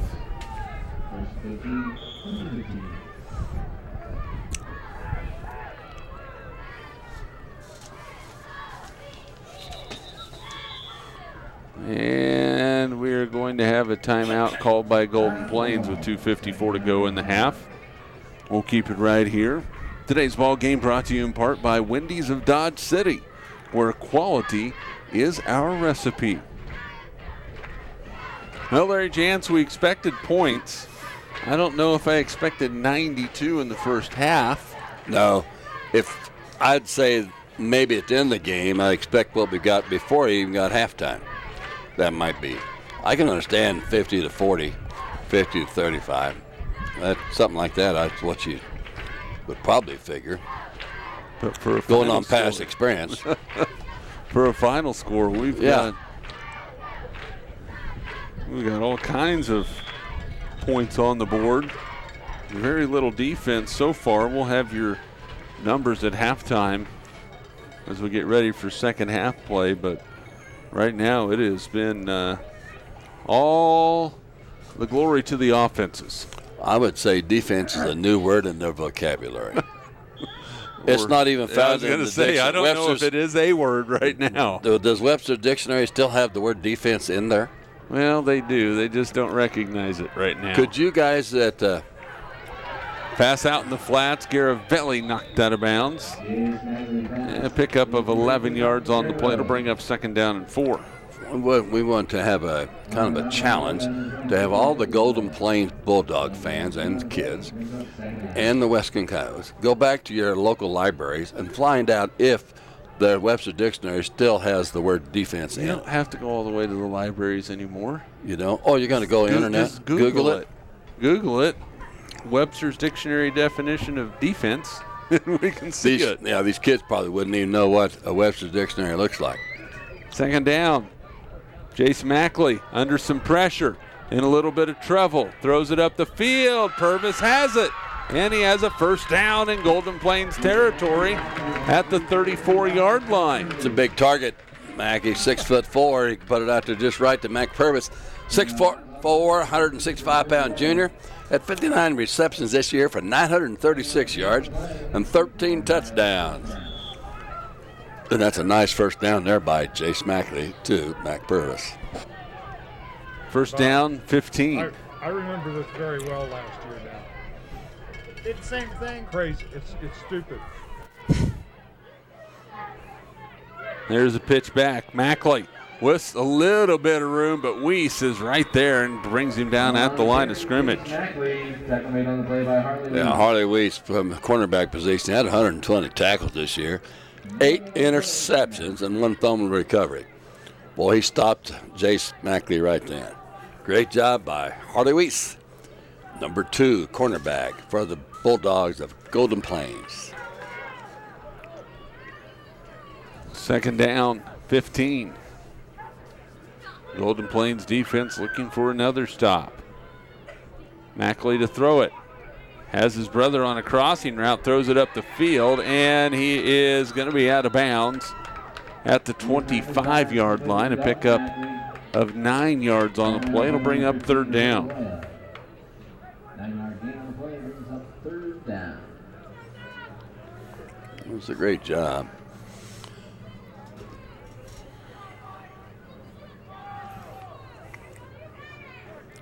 Coach Travis Smith says one of the who keeps you loose in the locker room and practices and whatever, and he says Rogelio Loya, he's the team clown. He says that's what Travis Smith says about him. Rogelio's had him a pretty good first half so far. Yes, he has. Has had pretty much everybody that's playing offense. Low snap. Chase Mackley throws it out in the flat too much, intended for Dalton. It's going to bring up 4th down. Mackley's pass is incomplete, intended for Dalton Mackley. A big play right here, down by 24. If you're a Weskan, you do not want to give this football back over to Golden Plains without putting some points on the board. Not the way they've been scoring on offense. And that one defensive pick by Wade Rush. But everything else has been on the offensive side of the ball. Well, we got, boy, they're split all over. We've got the spread. Pitch back to Jace Mackley. He's looking to throw it over the middle. Garavelli makes the catch. Did he make enough? Depending on the spot, he's got the 1st down. By a yard. He needed 6, he got 7. Back away on play number 13, Roberto Loya. 7-yard gain on the play, good for a Coyote, 1st down. Yep, great catching. Kept the sticks a moving. That's what they want to do. Catch the ball. No negative plays. Hold your blocks up front. They did it that time. 1st and 15. High snap. Mackley's able to get it under some pressure. He's hit. Throws it up and nearly intercepted. Whoa. Boy, howdy, Harley Weiss was really close to being able to skip to the end zone because there was nobody there. Rogelio Loya, he's the one that made it happen. I mean, my gosh, the speed of that guy. He's had 122 tackles this year, 1 interception, 2 fumble recoveries for the Bulldogs, for Travis Smith's Golden Plains Bulldogs. Done a great job. And he was saying that he's, like I said, he's the one that keeps them loose in the locker room and on the practice field and on game days. 2nd down and 15. Mackley to throw again. Throws a fade pattern for Purvis. Did he get it? Incomplete. Incomplete. The official right there says incomplete pass. Most improved player for the Bulldogs this year is the sophomore Roberto Loya. He said he's the most improved one. New coverage number 18, Giovanni Infante. And Toby Corti is probably the biggest surprise because he said he didn't play football at all last year, but this year now he's moved to starting guard on their team. So he's extremely proud of Toby Corti. 3rd down and 15, 1:11 to go in the 1st half. Got time for 3 or 4 more touchdowns. No, absolutely. Mackley throws it up the field. That one is incomplete. And no flags on the play. It'll bring up 4th down and 15. Jace Mackley's pass is incomplete, intended for Max Purvis. So 4th down and 15 for Weskan. Down by 24. Yeah, the defensive of the Bulldogs, either 3-1-2 or they run a 3-2-1 defense or a 4-2. I got a feeling now they're going to spread it out a little bit. Be a loose 3-1-2 defense on this one. Yep. Dalton Mackley in motion. There's a pitch back to Jace. He throws it up the field. Double move was out there, and it is incomplete. Oh, what a nice play that time by Roberto Loya. He got his head turned just in time to turn around and make a play on that ball. Great job. He broke up a nice touchdown pass there, opportunity. He had 54 tackles, that sophomore there for the Bulldogs, and 3 fumble recoveries this year. But that was a great defensive move here from his cornerback position. So 1st down and 15 for Golden Plains. The Bulldogs, another opportunity to really put a stamp on this 1st half. They go under center. Weiss coming to his right, back to his left. He's going to carry half the Weskan now. All of the Weskan team up across the 25 to the 26 and a gain of 8 and a timeout on the field. Number 2, Harley Weiss. Weiss over 200 yards in the 1st half with that carry. Unofficially, 10 carries, 201 yards. That's amazing. He's a strong running back, though. He's got speed, got some nice wheels, keeps him greased, and he can run with some authority. He runs with authority. He's not quite like a Bulldog like that Wade Rush was earlier in this game. Yes. Well, remember that Wade Rush? I remember Corte from the past. Oh, my goodness gracious. Those guys were bulldozers. We called them bulldogs, but they was the bulldozer of those days, weren't they? Good club. 49.5 seconds left. No timeouts left for Golden Plains. So, do you continue with the run that has been pretty much everything for them, or do you try to put a ball in the air here? Well, as quick as they do with the run, I'm not too doggone sure. I would want to change it up and maybe have an interception or something. And it's against the breeze, against that wind. And if you run it here and you don't get the first down, you have another play call ready to go. Easily. 2nd down and 7. There's a give up the middle. There he goes. He's going to have a first down and then some. He is pushed out of bounds inside the 35 down to the 33-yard line. 21 yards and a first down. That's why you run the ball. You got speed and you get that speed and get that athletic ability out there in the wide open spaces. Get your skilled people out there in the open where they can maybe force a one-on-one deal and zig and zag them and make good yardage. 131 yards rushing in the first half for Roberto Loya. There's another counter play. Rogelio Loya at the 30, inside the 20, and he is still on his feet, moves backwards, and the clock is going to continue to run at the 20-yard line after a pickup of 13 yards by Rogelio Loya. He got up the line quick. Here we go. You're going to clock it maybe. Yep. Good play that time. The clock stops on the... you officially called an incomplete pass. 19.6 seconds to go, 3rd down. Again, you probably have a couple of plays called right here. And if you are Golden Plains also, you might look out, or Weskan defensively, they've been running that counter play pretty effectively, Larry Jantz. You might look out for some play action. Yes. There's a pitch back. Loya with some running room inside the 10, inside the 5. Touchdown! Roberto Loya from 20 yards out, and the Bulldogs are up by 30. Unbelievable.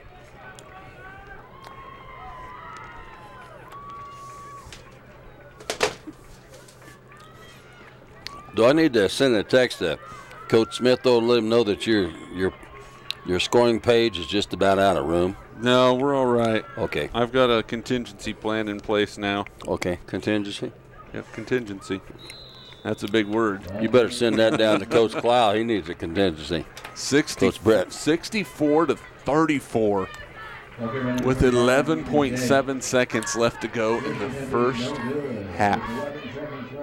Let that sink in. That's 98 points. That is in the first half. Points in the first half. And Weskan is on the short end by 30 after what we've talked about already, getting a win earlier this year over this club, 53 to 28. Yes, sir.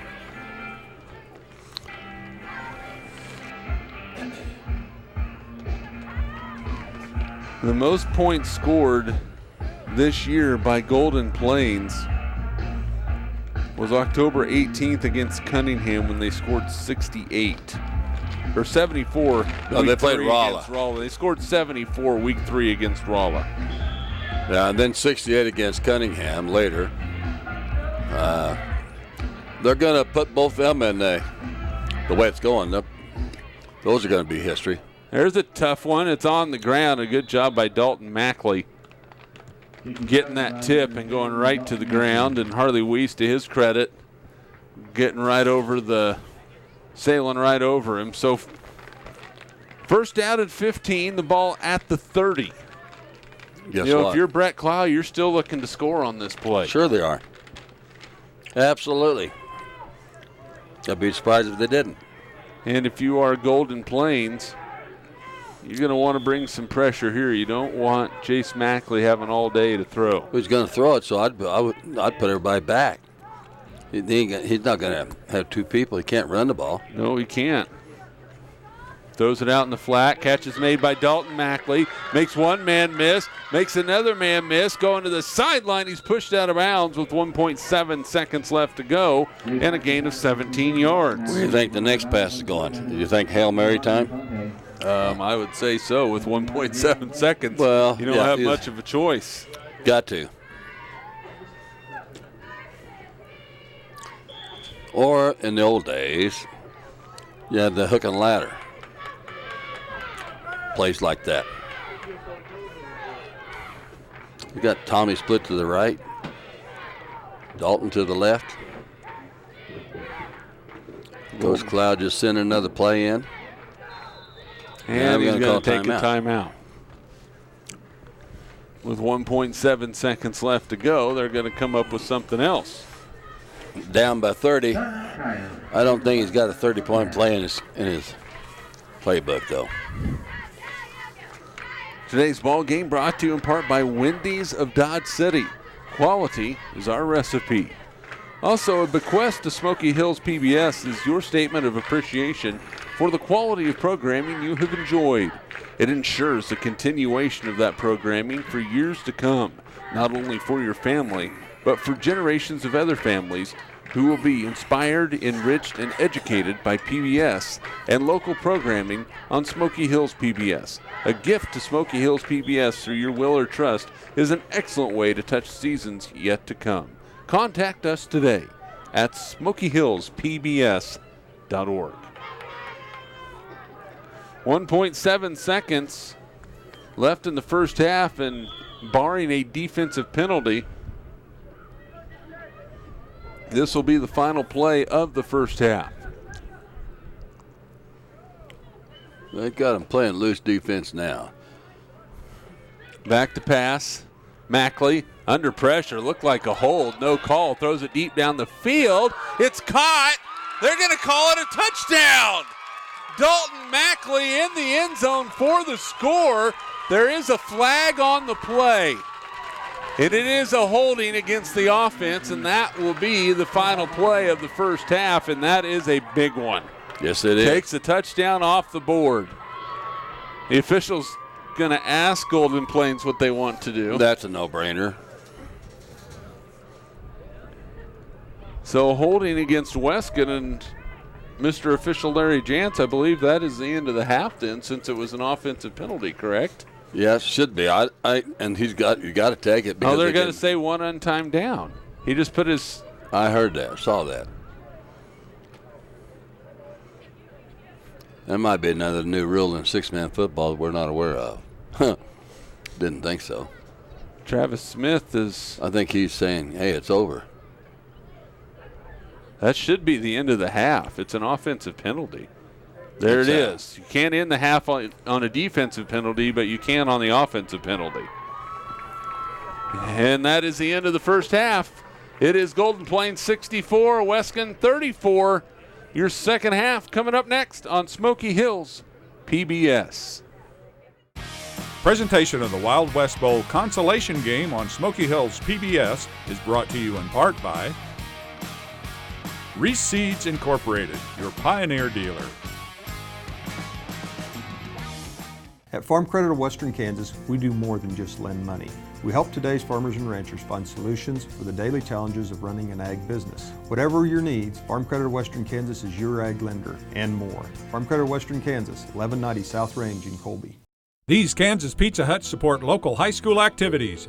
Norton, Oberlin, Plainville, Waukene, Hill City, Stockton, Atwood, St. Francis, Smith Center, Ellsworth, Hoisington, Lincoln, Osborne, Goodland, Colby, Oakley, Beloit, and Phillipsburg. So we're back, and since it was a scoring play, This is wrong. This is a wrong call. it is a One untimed down. one untimed down since they accepted the penalty, and it was a scoring play.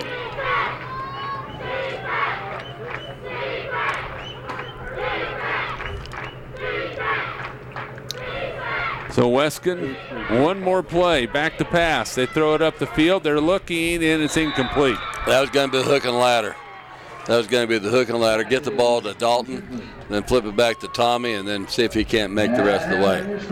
So that is the end of the first half officially. Your score 64-34. We're back again after this on Smoky Hills Public Television. Absolutely. Presentation of the Wild West Bowl Consolation Game on Smoky Hills PBS is brought to you in part by Reese Seeds Incorporated, your Pioneer dealer. At Farm Credit of Western Kansas, our loan officers understand the complexities of financing agriculture, and we're also very interested in special needs and dreams of our customers.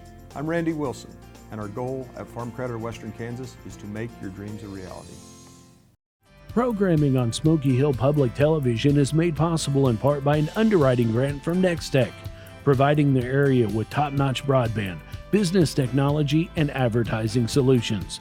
Nextech proudly supports public broadcasting and all of its ventures impacting the economic growth of rural communities. Do you have someone special in your life? Someone who you'd like to give a gift? Why not give a membership to Smoky Hills Public Television? Call 1-800-337-4788 or go to smokyhillstv.org. Thank you. And welcome back to Memorial Stadium in Dodge City. It has been a Wild West shootout at the consolation game of the Wild West Bowl, with Golden Plains leading Weskan by a score of 64-34 at halftime. Let's take a look at your first half stats, unofficial numbers.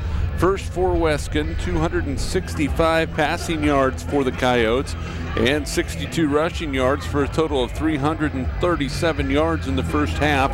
They did have one turnover, a pass interception. 3 penalties for 25 yards, but that third penalty was a big one as it took points off the board for the Coyotes at the end of the half, and they have 8 first downs. For Golden Plains, 64 points on the board, 36 passing yards, 380 rushing yards, 416 yards of total offense in the first half for the Bulldogs. No turnovers. They do have 2 penalties for 15 yards and 5 first downs. A lot of big plays in this ball game. We're about ready to start the second half of play here on Smoky Hills PBS. Golden Plains will be kicking off. Kicking off for the Buffaloes, number 2, Harley. And here we go. Kick is underway. It's a sidewinder that's going to bounce. It stays in bounds somehow and bounces into the end zone. It will be first down and 10 for, or 15 for Weskan. The ball at their own 15-yard line, down by 30. And Larry Jantz, if the Coyotes want to get back in this ball game, it starts now. Against the breeze in the third quarter, but that's the way it goes. You're right. They're down by 30 and they need to score about every possession they get. Because they have shown that they do not have the ability to stop Golden Plains so far. You're right.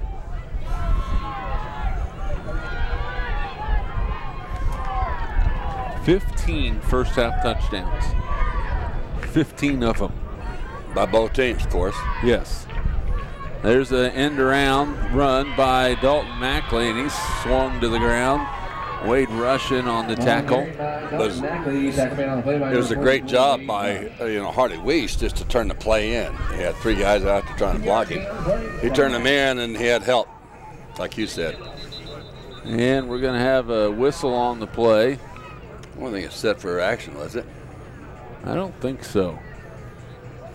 We have a timeout by Golden Plains. 22 seconds into the second half, timeout by Golden Plains, and I'm guessing that Travis Smith saw that Weskan's going to hurry up, but his defense didn't see it, and takes the timeout. So second down and 13 will be the next play coming up. And Travis Smith as head coach for Golden Plains, a 30-point lead. One thing you want to be careful of, Larry, is kind of thinking this game's already over. You know, and he's been there for 20 years. Had a record 91 wins, 98 losses, but he's been here every time.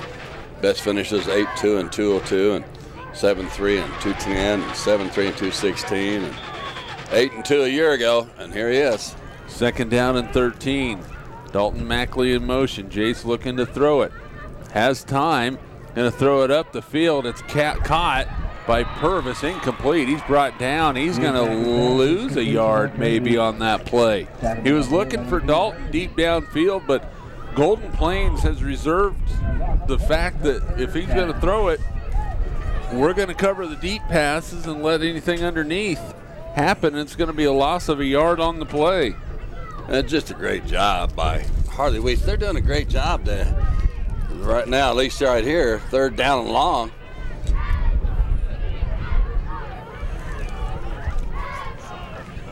Third down, 14. Mackley to throw. Going up the field for Purvis. He's out there. He got it, and we're going to have a flag on the play. Who pushed off? Defensive interference, I think, or offense? Do you think offense pushed off? Well, I don't know. Could be.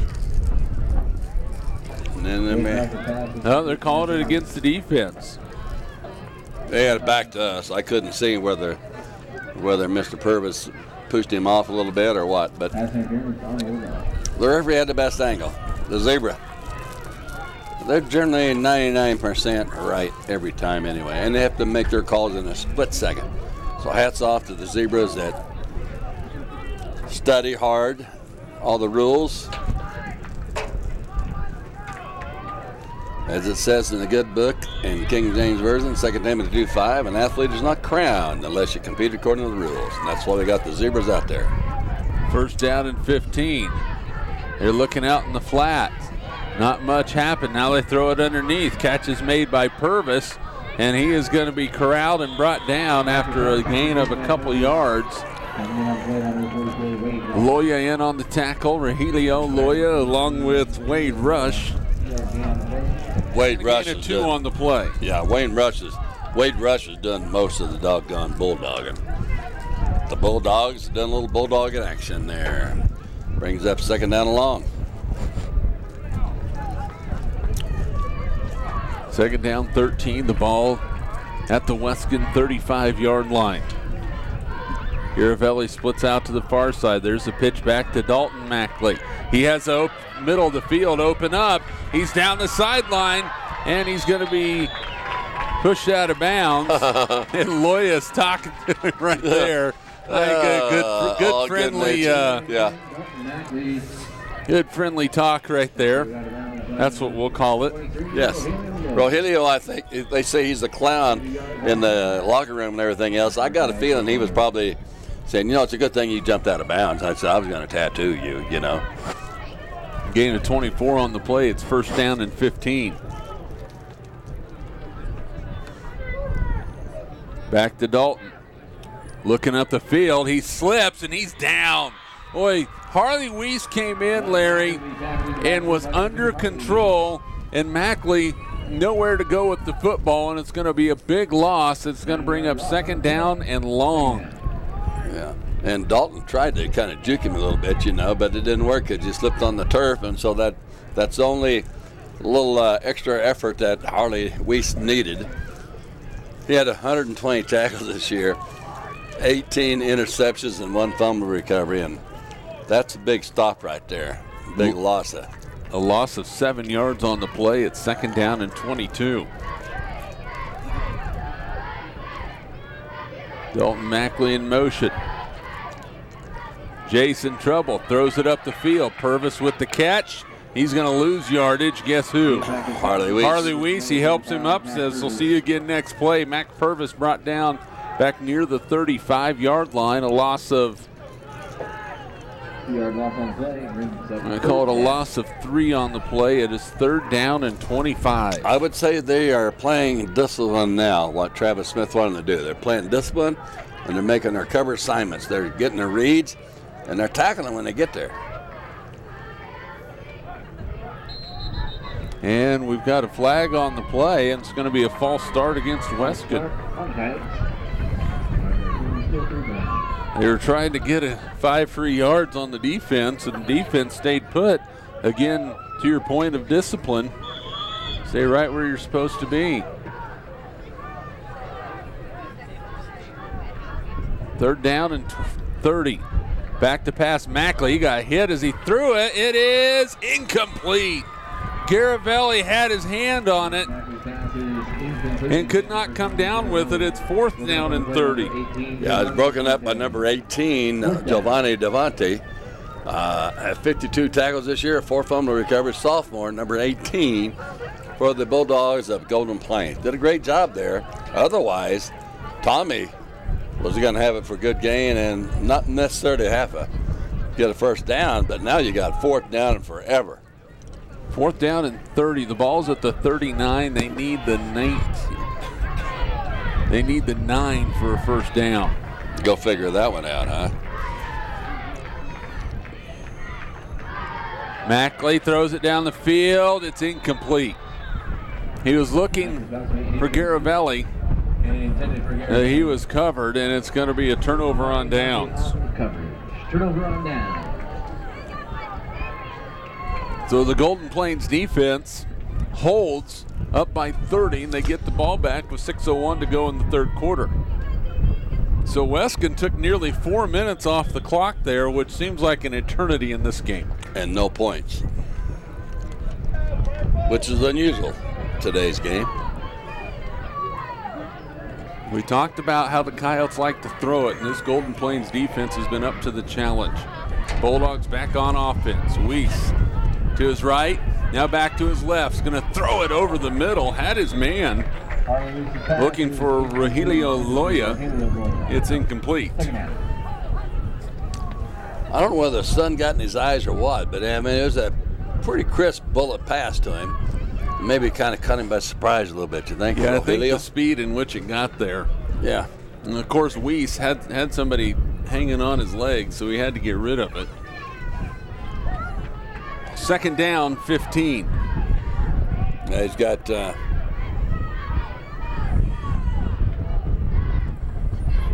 pitch back to Loya. He's got some speed, man. He is quick. Down to the 35. He's going to pick up 6 yards on the play. Yeah, Roberto Loya, man, what a good job he's done this year. 65 carries coming in this ball game, 638 yards, 11 touchdowns. He averages 9.8 yards every time with that speed that he's got. He's got greased wheels, that boy does. He gets it and he goes. Yes, he does. 3rd down, 9. Loya is going to throw it. Had his man, but it's incomplete. Hit him in a bad spot, right in his hands. But maybe right had a little help hands. by Mac. Mac Purvis might have been partly responsible for that. 65. Yeah, Fabian Lane Purvis, or no, that was Weiss. Yeah, but I mean, it was 65. It was Lane Purvis broke up that pass, and I thought it was his brother, Mac. Looks like they are going to punt the football away. Nope, they're going to fake it. Loya looking for some running room. He's going to be hit, and he is going to squirt free, but not nearly enough. He's going to pick up 3 yards on the play, and it's a turnover on downs.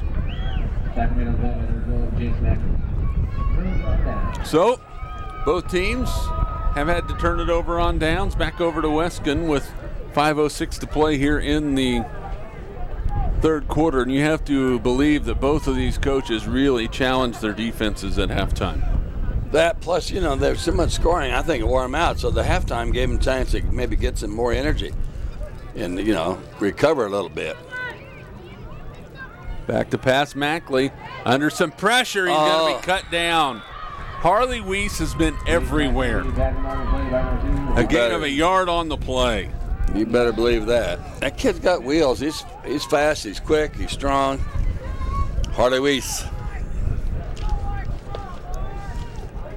And they've said it several times today, for the whole year, had over 120 tackles, 8 interceptions, and fumble recovery. You can see why he had such high number of tackles. He's made a bunch of them today, hasn't he, Jeremy? He has. 2nd down and 14. Here's a pitch back to Jace. He's going to throw it up the field. Garavelli makes a catch, and there to meet him immediately was Roberto Loya up near midfield. He's going to be just short at the 39-yard line.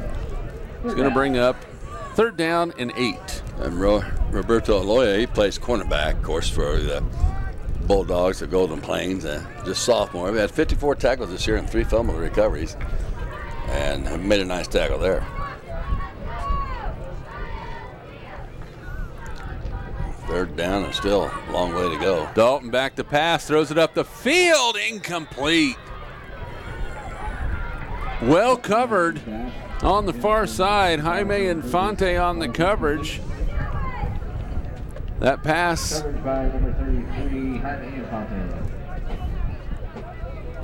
was intended for Purvis. It's 4th down.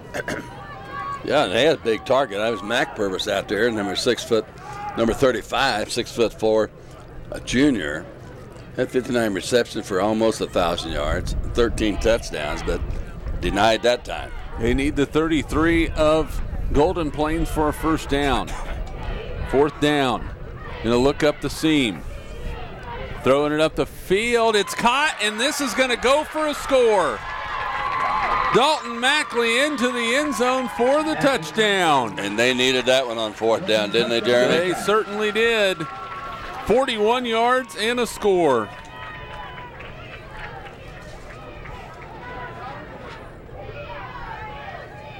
Well, that's the first score of the 3rd quarter, with a couple of defensive stops, and turnovers on downs, etc. like that. So now we're back to what we saw in the first half. Took almost 6.5 minutes for our first score of the second half. What did we do? We had 4 scores earlier and about 3 minutes earlier? Yeah. Looking for the conversion kick. Snap is down, the kick is blocked. Wade Rush looked like he could have just caught that and just kept on going. 64-40 is our score, 3:35 to play in the 3rd quarter.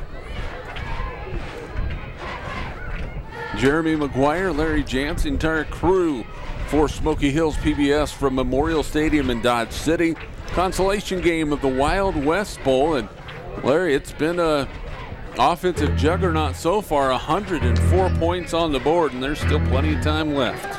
And how many times has anybody in the viewing country ever seen any football game, 6, 8, 9, 11, that was over 100 points scored combined? Not very many. No. Especially when you still have 13 minutes and 35 seconds left to go in the game. That's right. Well, Golden Plains going to be prepared for an onside kick here. You better believe that. Because Weskan is going to have a lot of work to do. Well, they better figure out how to tackle. If they don't tackle, it's going to be miserable. That's what I got to tell you. I mean, Coach Fly would say the same thing, I think. Well, they did a good job tackling on the first Golden Plains possession. Yeah, they stopped it and got turnover on downs.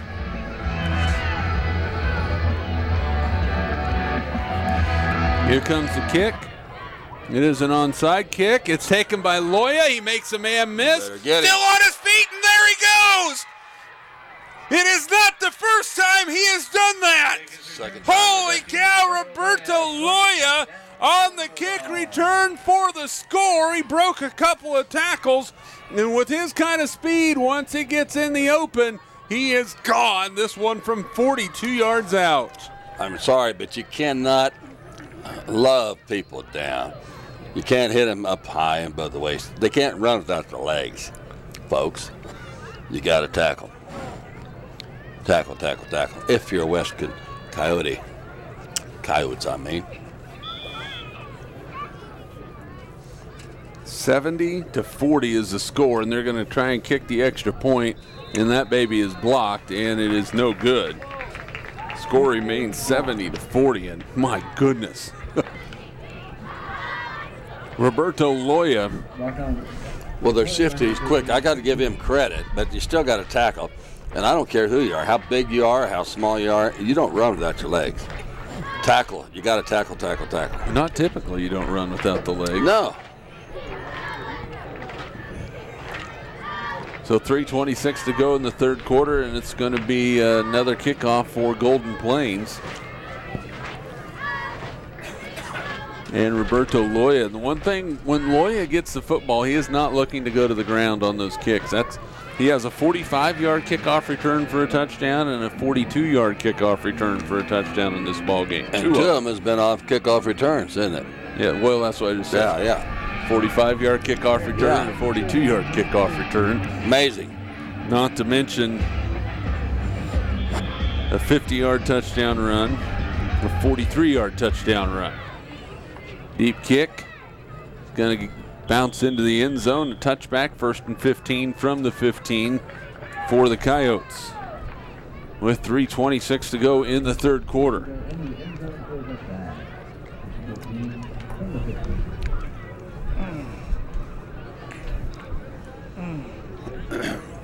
Well, I can tell you one thing. The second leading tackler on the Weskan Coyotes has been that Zach Shem, who in about the 5th, 6th game against the Cheyenne team, he got his lower left leg tibia broken, and they miss him. They miss him on defense. Back to pass, Mackley throws it up. Garavelli with the catch. Garavelli in the open field, down the sideline. Can he get there? Yes, he can, but hold everything. There's a flag on the play at the 22-yard line. It looks like offensive pass interference is going to be the call. Or a block in the back. Yeah, it's going to be a block in the back, so bring it on back. Garavelli with a heck of a run, showed some speed there. But a block in the back is going to bring it all back. And that's the second penalty from Weskan that has negated a touchdown. That's right. And that could be big in this game. Oh, you got that right. There's a huge change in momentum. It's 10 yards from the spot of the foul. So it'll bring up 1st down, and it looks like 17. 1st and 17. Now, Weskan is not even looking to run the football right now unless it's off of a scramble. Back to pass Mackley. That ball was tipped at the line, and Rogelio Loya coming in.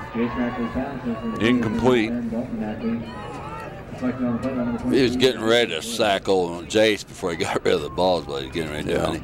And he was looking for a middle screen. Yeah. And you get your hands up. If you can't get to the quarterback, they teach you to get your hands up and try and redirect the pass. And he deflected it just a much, so it ended up incomplete. Dalton couldn't ring it in. So incomplete pass, 2nd down and 17 yards to go for the Coyotes. 2nd and 17.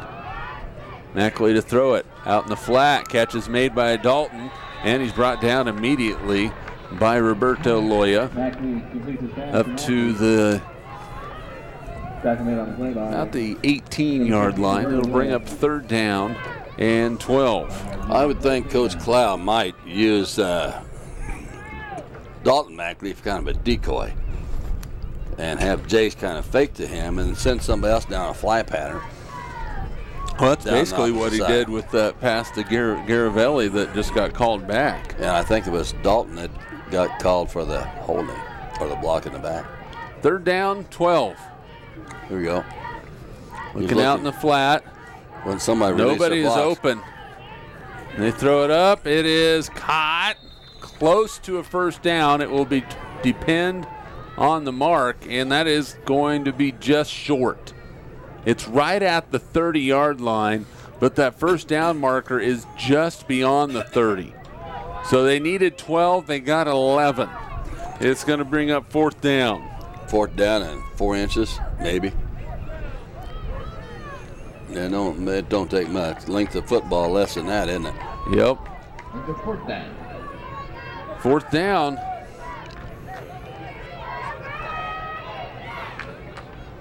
Interesting call, isn't it? There's a snap back. Jace Mackley to throw it. In some trouble, breaks the tackle. Throws it up the field. It's caught. Purvis, he's on the run. And he is going to be brought down inside the 25. They'll mark him right at the 20. Yeah, great job by number Lane Purvis that time, huh? A gain of 30 yards on the play.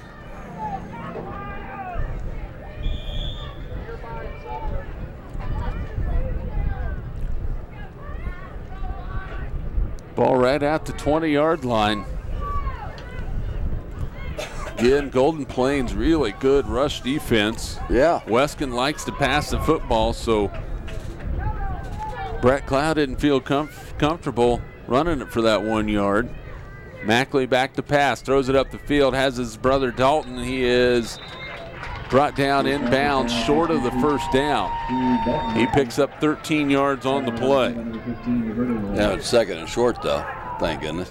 And they're on the, 7-yard line? They're on the 7-yard line. Second down and 2 from the 7. 1:15 and counting here in the third quarter.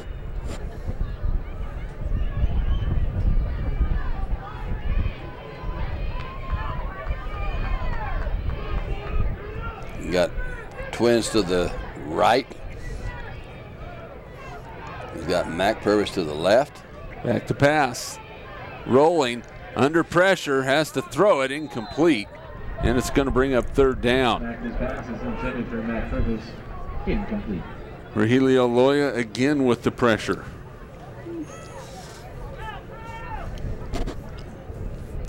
He's done a good job coming from his linebacker position.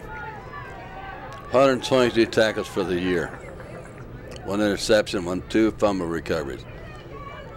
Rogelio Loya, number 23, a junior.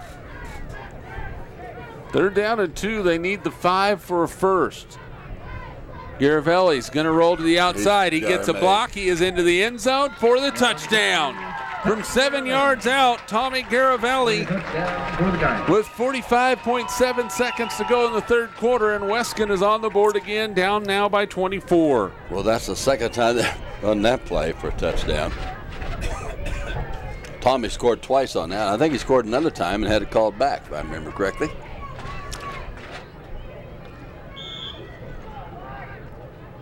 Still got plenty of paper left to keep. I do. I'm good right now. Oh, what a blessing. Mackley to kick. High snap. Oh, they're going to throw it. That was an intended high snap. He's in some trouble. He cannot run it. He has to throw it, and we're going to have a flag on the play, incomplete, but we might have a face mask. I'm not sure what the call is going to be from the far side official.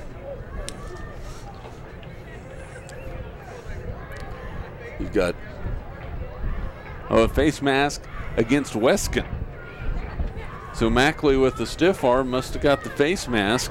And so the conversion is no good, and it still remains a 24-point ball game with 45.7 seconds left to go.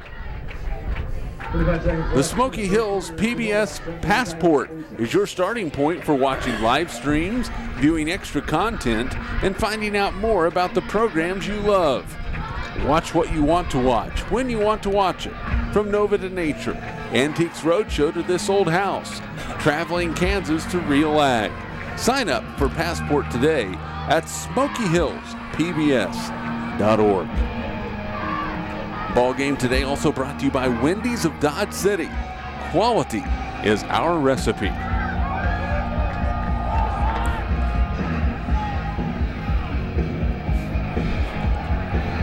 Still plenty of time left in this one.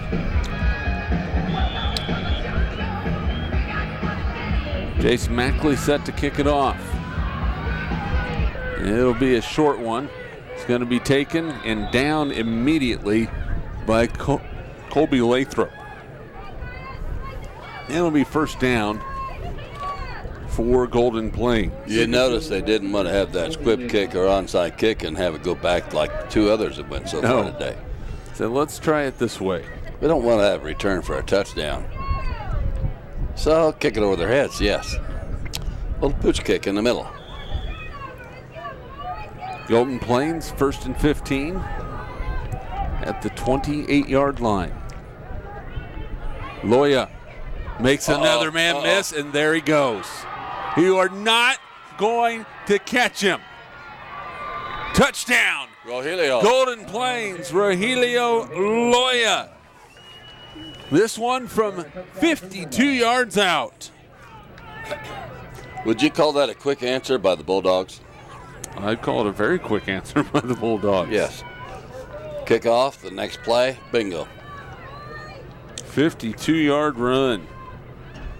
And Weskan, just when they put themselves in position to get back in this thing, we got defense. Give up the big play. The conversion coming right here. There's a give.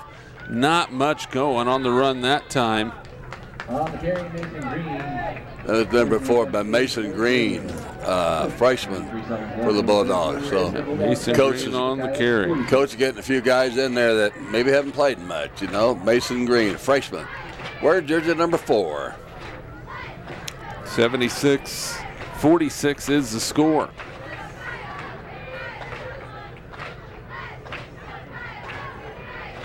Golden Plains on top. It's amazing to think that in a game we got 122 points scored already. And we're not done yet. No, sir, we are not.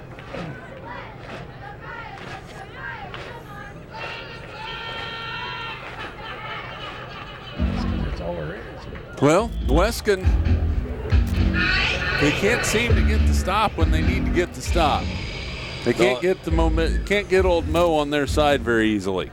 No, and you know that was the Golden Plains. They like to have the ball control, penalty free, control the game clock. But they've done that. They run the wings. That was it. They run the wings in, or you might say a couple wings. That was their number 1 offense. Then they run the pistol, and they also run the pro. But man, they run that double wing option, and man, they just opened up the hole, and he's so fast and quick. Barely made an end zone, didn't it? Yeah. Not by much. No. Not by much.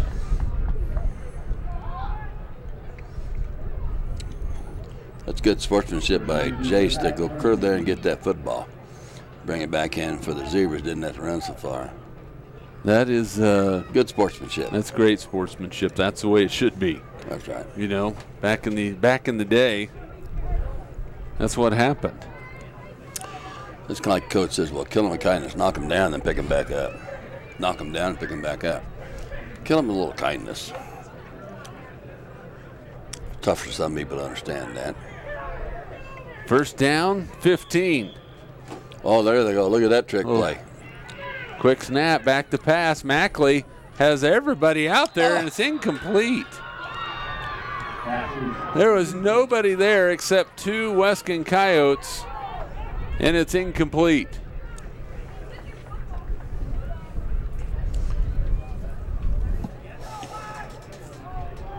So 2nd and 15. Well, you had 2 of them right in the same area. You know that the center. Strid Loudon was there. Lane Purvis, both of them there. Yeah. And who was this supposed to go to? I don't know. Maybe one go to Loudon, huh? Strid. Possibility. 2nd down and 15. Mackley throws it up the field, airs it out. Out there it is. It is intercepted. No, incomplete pass. Giovanni Infante was there on the coverage. Good coverage that time. Pass underthrown just a little bit, and that was thanks to the pressure that was put on the quarterback. That's right. And he's had good pressure put on him about all day so far by the whole defensive line, even from the linebackers, quarterbacks who so like the blitzing. They know what Jace does if you give him time. He'll find somebody. So far, great game plan by Travis Smith and his brain trust. 3rd and 15. Mackley throws it up the field. Purvis makes the catch. He's going to pick up maybe 2 yards on the play, and that will be the final play of the third quarter. After 3 quarters, Golden Plains in control, 76-46. We're back with your, well, they haven't, hold on. They haven't marked it to the fourth quarter just quite yet. Now they're going to bring everybody to the sidelines. After 3 quarters, Golden Plains by 30. We're back on Smoky Hills PBS.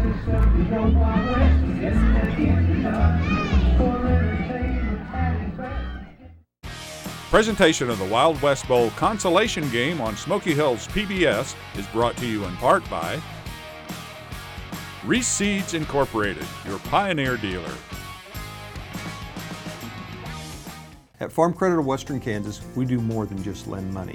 We help today's farmers and ranchers find solutions for the daily challenges of running an ag business. Whatever your needs, Farm Credit of Western Kansas is your ag lender and more. Farm Credit of Western Kansas, 1190 South Range in Colby. Programming on Smoky Hill Public Television is made possible in part by an underwriting grant from Nextech, providing the area with top-notch broadband, business technology, and advertising solutions. Nextech proudly supports public broadcasting and all of its ventures impacting the economic growth of rural communities. These Kansas Pizza Huts support local high school activities. Norton, Oberlin, Plainville, Waukene, Hill City, Stockton, Atwood, St. Francis, Smith Center, Ellsworth, Hoisington, Lincoln, Osborne, Goodland, Colby, Oakley, Beloit, and Phillipsburg. It's more than entertainment. It's education, inspiration, and enlightenment about your community and the world surrounding it. Help support the television that supports you and the world you live in. Become a member of Smoky Hills Public Television. As a sustaining member, you choose the amount you want to give each month from your checking account or credit card. Sustaining membership starts at $5 a month and includes a membership to Passport, which provides access to an extensive library of on-demand PBS programs. Please call or go online and become a sustaining member today. 4th down and 14 as we start the fourth quarter. Weskan with the football, and I just have a feeling if they want to continue to be a part of this football game, they're going to have to convert here. I think you're right. And 4th down and long. Looking to throw. Wide open. Wide open. Garavelli had nobody out there. But the pressure was a little bit too much. And Mackley couldn't get it off. There was nobody on Garavelli. If they could have thrown it right away, it would have been an easy score. And it was Roberto Loya, the sophomore, putting the pressure on Jace Mackley, the cornerback. And he was blitzing. From the cornerback position, he was blitzing. So 1st down and 15 from the Weskan 18-yard line. And if the Bulldogs can put a score on the board here, you might want to consider this game over with. There's a give up the middle. Some running room and a nice tackle by Jace Mackley. It's going to be a pickup of 4 yards on the play to bring up 2nd down and 11. Yeah, great run by Roberto Loya, number 15, sophomore. He averages 9.8 yards every time he runs the ball. And, of course, they like to run the ball 2/3 of the time. Seldom pass. Why would you? The running game's working well today. And I would be surprised if Golden Plains doesn't choose to use every moment they have on this play clock. There's a pitch to the outside. Rogelio Loya. And makes one man miss and is going to be brought down by Jace Mackley inside the 5, down at the 4. There'll be a pickup of 8 yards on the play. Bring up 3rd down and 3. But you know, Jeremy, he just did a great job of reading the blocks. Remember how he just walked out there and kind of just settled in there until they got the blocks, and then he cut back underneath of it and made good yards because he was patient. And then had a burst of speed at the end of it. Here's the Twins. Loya looking for a lead block, in a little bit of trouble, cuts it up. He is going to be close, but he is going to be shy of the 1st down. that play was successful by the Weskan Coyotes due to Tommy Garavelli. Because he stopped him, he spread that play out and made him cut back into it. That's when he had some linebacker help. So great job by Tommy Garavelli, 5'11", 160-pound senior. Had 50 tackles coming in today. Here we go. 4th down. Handoff up the middle. That's a touchdown. Right up the gut.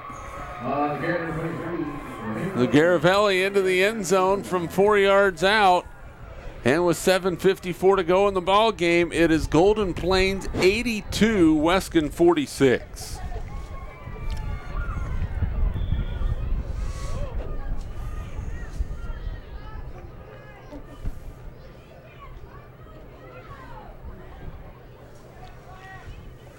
And the conversion pass is good. They're celebrating on that because it hasn't happened very often. That was Austin Durham on the receiving end, the junior.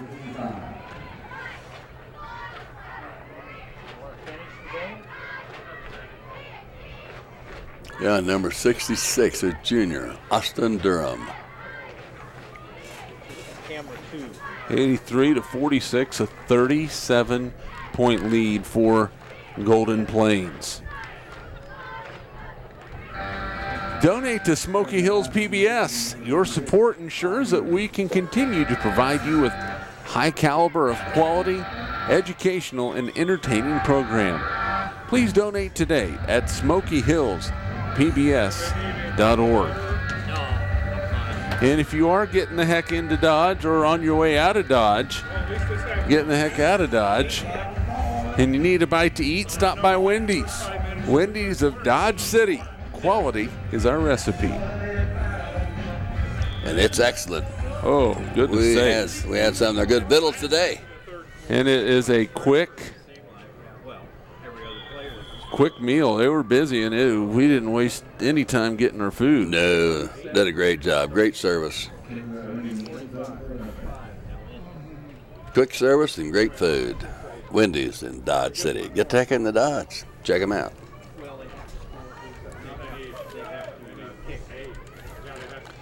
I'll tell you what, against that breeze, that ball did make it into the end zone, but had old Jace Mackley worried there for a while. Didn't know if it was going to make it all the way in there.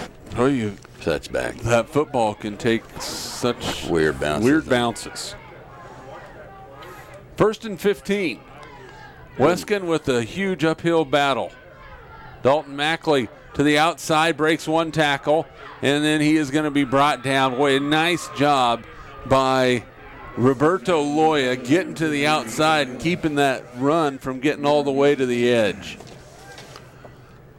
A pickup of 3 on the play. They're just kind of just blitzing them right at it. They can't hold them out of the line. They're quick, they're fast, they're shifty little guys. 23. Loya.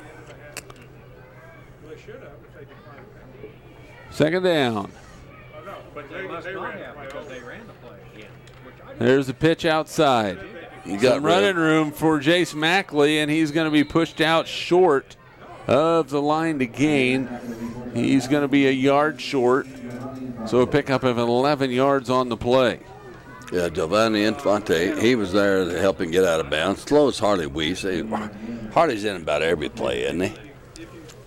I think so. And then had Roberto Loya also. Them 3 guys said, you're not going to quite make the first down stick this time, Jace. 3rd down and 1 yard to go to try to keep the chain gang moving.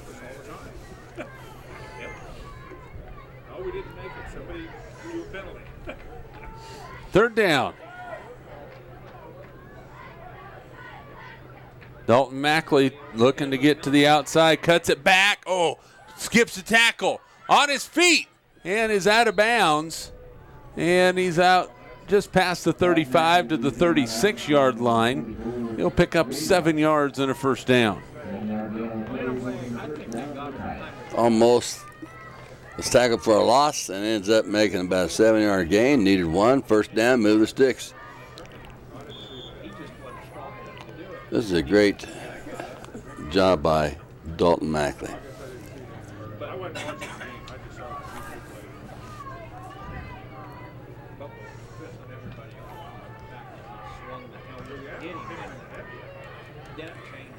the Golden Plains making Weskan battle for everything right here. Jace Mackley to throw it. He's going to be under a little bit of pressure, and he is going to be brought down after a short gain, 1 yard. Giovanni Infante out there. Also Regilio Loya. And one thing I've noticed today, Larry, is the sportsmanship on both sides. Oh, yeah. You see guys helping everybody else up from the other teams, and it's not something that you see every day. If anybody watched that Steelers-Browns game the other night, you see the guys that get paid millions of dollars can act like absolute fools out on the field. And then, you get down to the basics here, and you see kids that are out there to have fun. A lot of them guys have lost their perspective. Yep, a lot of them have. Back to pass. Mackley is going to step up. He's hit, and he's dropped. Rogelio Loya, gain of a yard on the play. Well, they're wearing them down. They're just keeping pressure. You got to applaud the Bulldogs defense for that. And it doesn't allow Mackley to set up and throw the ball. No, he hadn't had much time. He's running for his life back there. And the guys they're bringing aren't like they're bringing slow guys. No. They're bringing guys with speed, so if you don't move off your spot, you're going to get drilled. Mackley to throw it. Has some time, and it's incomplete, and it's going to bring up fourth down. Just 5:22 to go. Yeah, and just what they didn't want to have fourth down and long. But here they go. Fourth down and long. Long 13. Well, they're going to have a pass play involved with it. That's a given.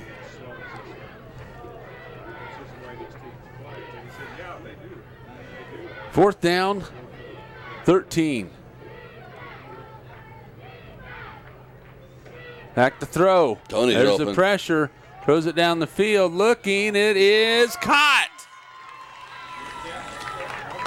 That's going to be a first down. And goal. It's going to be first and goal, I think, Jeremy, too. 34 yards on the pass and catch. Well, he had his choice then. Tommy Garavelli was open here on the left side, and, of course, the Purvis was open down on the sideline. Just a great concentration to catch that ball. And a great pass by, of course, Jace Mackley.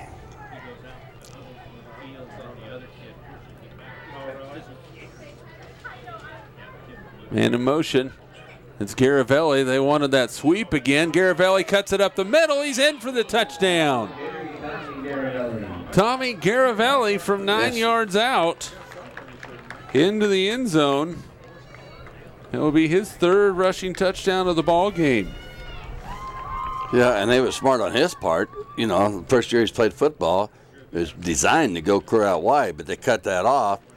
They knew what play was coming, and then he just cut it up underneath a couple blocks inside and got the last 7-8 yards by himself. Did a great job. Tommy Garavelli, exchange student from Italy. Making mom and dad proud.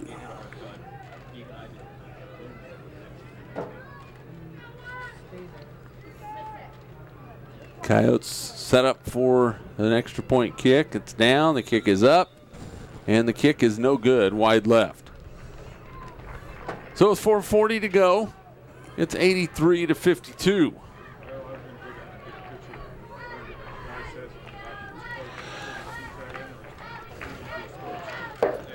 It takes the help of thousands of individual donors as well as business sponsors to keep programs like the six-man championship games broadcast, as well as programs like Traveling Kansas, Nature, Sesame Street, the PBS NewsHour, and all other fine shows up and running. Contact us today at SmokyHillsPBS.org.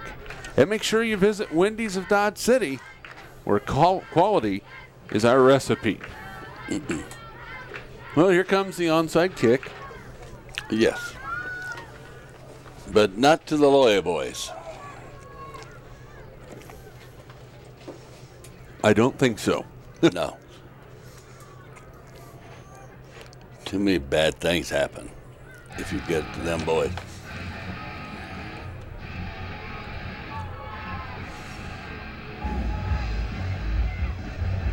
You see how they changed it around? They'll go on their kickoff return team. You got Harley Weiss up there in front and Wade Rush. They got the Loya boys back behind. See? And Rush is going to have it, and he'll take a knee at the 34-yard line.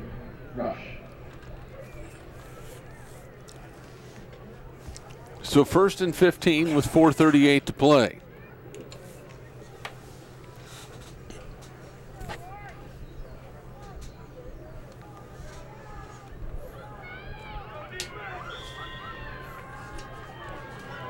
Another touchdown almost probably set a schooling record for them, wouldn't it? I don't know. Well, not knowing what they have. There he is, Weiss on the run. There he goes. You're not going to get him. Harley Weiss in cruise control mode, but don't chalk it up yet. There's a flag on the play. And it's going to be a hold against Golden Plains. Bringing this one back. I bet you that's at least a third or fourth touchdown been called back as a penalty today by either. It has been the third one. Third for sure, I know. Yep.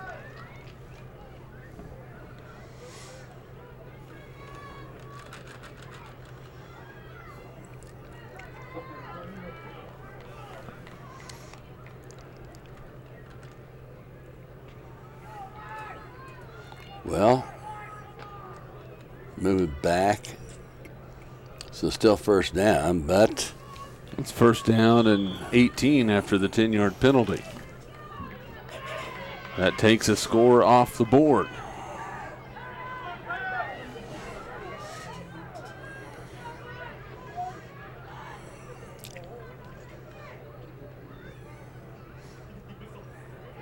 Almost the exact same play. And guess what? We're going to have the exact same result. All the way into the end zone, it looked like just a replay, but this time from 5 yards further back and from 46 yards out, Harley Weiss scores for Golden Plains. He just wanted to add some more yards to his touchdown run. You know, why not get 5 more yards to it, or 10 really, from where they were at. Well, Weskan just has not tackled well today at all. 89-52. Well, the reality's setting in. The effort, the emotion to make it happen is. And the pitch back, Ethan Shea on the conversion run gets in. 90-52 is a 38-point lead for Golden Plains with 4:18 left to play. As a station, we could not function without the generous support of our volunteers. Volunteering is a great way to show your support for public broadcasting and all the quality programming we offer. Smoky Hills PBS volunteers perform various tasks, from preparing member mailings to helping with productions of programs like the six-man championship games and helping with events like Family Fun Day. You'll have lots of fun, learn about the television business, and support Smoky Hills PBS with the donation of your time. Contact us today at smokyhillspbs.org. You know, Jeremy, with a score like this here, 90, to 52, it reminds me of that November 15th game, 2019, when KU beat a team 112-57. We're close to that score if they score 2 more touchdowns. That happened on Friday the 15th. That's a high-scoring college basketball game. That is a high-scoring college basketball game. And we're in game. six-man football. And it could happen yet today. We still got 4 minutes and 18 seconds left to go. We'll see what happens. I don't think Coach Cloud would be happy about that. I don't think so either. They need to score quick and a bunch. Down by 38.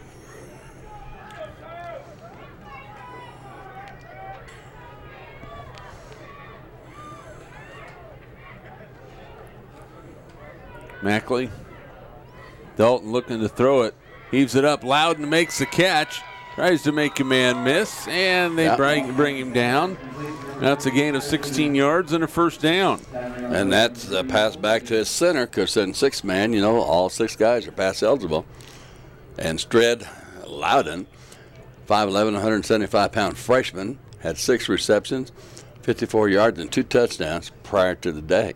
That's a nice catch, nice pass, nice catch. And they needed that. Move the sticks on first down.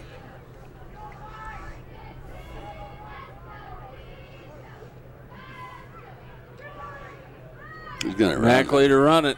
He's got some room, and he will go out of bounds as he's chased out by Loya and Weiss. A pickup of 7 yards on the play. Yeah, Rohilo, he's everywhere, hasn't he, today? Him and Harley Ruiz.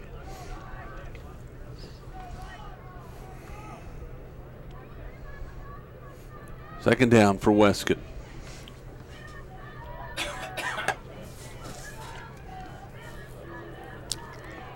Well, he was open.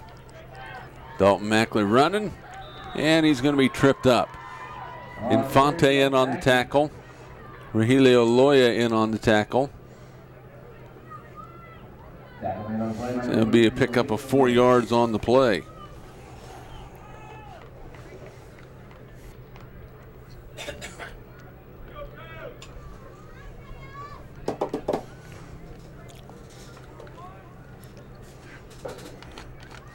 What's up Cloud's sleeve this time? Third down. And 4. Going to be a pass. Jace Mackley to throw it.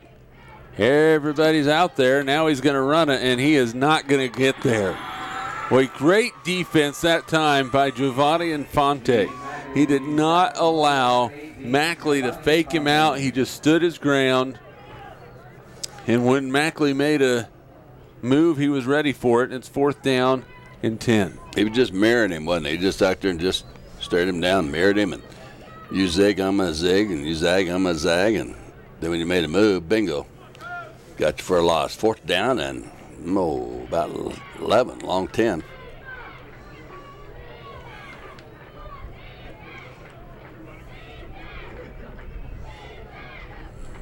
Back to pass. Mackley has a man wide open, and it is going to be a first down out of bounds at the 21-yard line, a gain of 13 yards. He gives it that big target. He has a 6'4" target, 165-pound junior named Mac Purvis, playing right offensive end, number 35 for the Weskan Coyotes. 59 receptions, 936 yards this year, 13 touchdowns.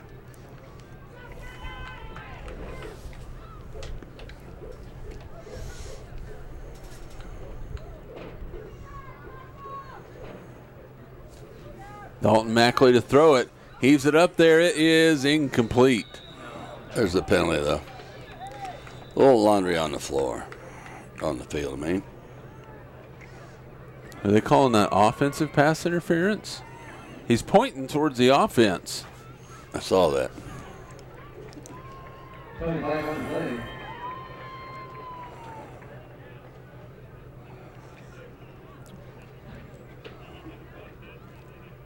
Oh, now they're pointing the other way. I was like, well, okay. I didn't see no offense. That's the reason why I was wondering about the zebra. He had the wrong arm out. He was going to the right and should have went to the left. Yes. Well, it's been a long day for them guys. You know, you got to give them a little credit. It's a long game. We're coming up on 3 hours for this game right here. I think the next game is the other, huh? Championship game is supposed to start at 4. Wow. Look at this one.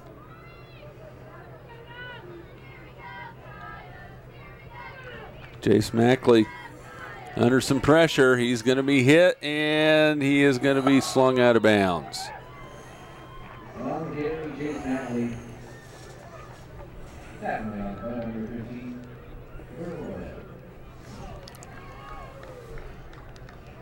That was by Ethan Shea that time. Got him out of that number 25, Ethan Shea, for the Gold Bulldogs of Golden Plains. 2nd and 4, let's say.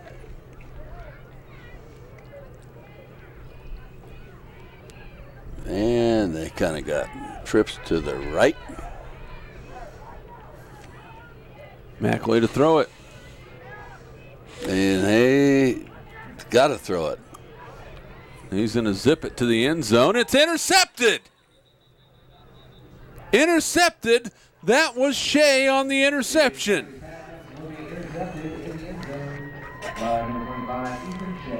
He had an empty backfield, so you knew he had to pass it this time. He just kept sitting around. Nobody really got open. He tried to throw it to a tight window in there, and Mr. Shea says, nothing doing. We're going to intercept it and go the other way, take it in the end. They're out of here. The Bulldogs first down on their own 15-yard line on the touchback. Hell, theoretically, they could take a knee and in this thing. I imagine they got some younger guys in there ready to make some plays. And that's Shea, and he will be brought down after a gain of 1. And the quarterback is number 5, which is Fabian Sapita. He's a sophomore. He's been the quarterback. He was the one taking the snap, number 5. And he went over there to Travis Smith to get the next play. Brings it back in the huddle. Says, boys, here's what Coach wants to do. So he's up underneath center there, Jeremy. Look at that. A little pitch back. Shea with the running strong. Yeah. Up to the 19-yard line. Good job by him. Little ball control. Under a minute to play in this one.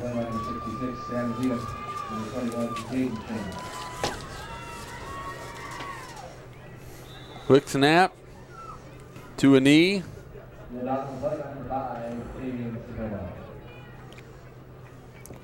And one of the greatest thrill that Coach Travis Smith has had in the last 20 years of coaching was last year the 218 team when they qualified for state championship game. And now they're in the 3rd place game, and they've got this consolation game wrapped up today by a large margin.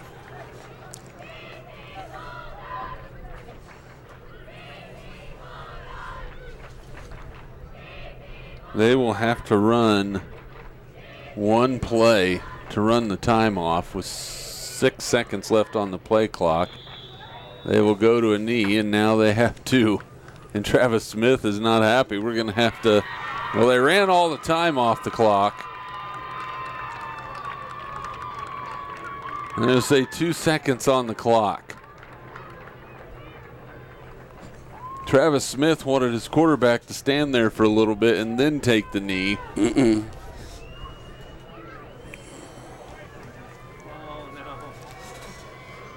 So 2 seconds on the clock, and Moscow was willing to come out here.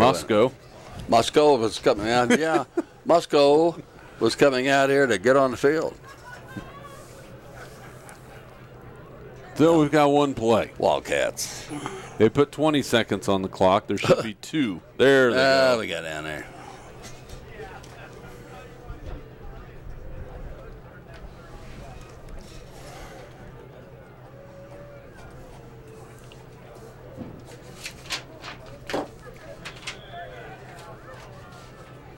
And we'll see if Weskan runs a play if they take a knee too and call it good. They'll hand it off. The big fella to the outside. Not much going there. Sammy Leadham on the carry. And there's got to be great sportsmanship expressed by both teams. They've known each other. They play in the same North Division of the 6-man games in Kansas. So your final score is Golden Plains 90, Weskan 52. Well, not how Coach Brett Clow expected this thing to go today. No. But a great experience for both squads. Getting the heck in the Dodge, and they played real well. They played their hearts out. They just didn't have much defense to stop the other teams. That's what happened. Or you wouldn't have seen no 90-52 score. You are definitely correct on that one. So 90-52 is the final score. Golden Plains finishes their season with a 7-4 record. And Weskan finishes their season at 6-5. Some seniors playing their final games. That's always an emotional time.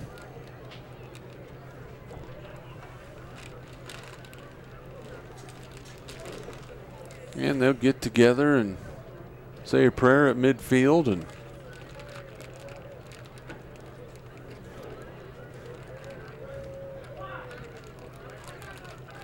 off we go. And this is a big part of the sportsmanship that we've seen.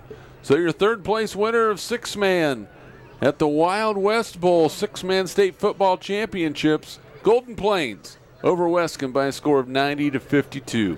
For a great crew with Smoky Hills PBS and for analyst Larry Jantz, I'm Jeremy McGuire saying so long from Memorial Stadium in Dodge City.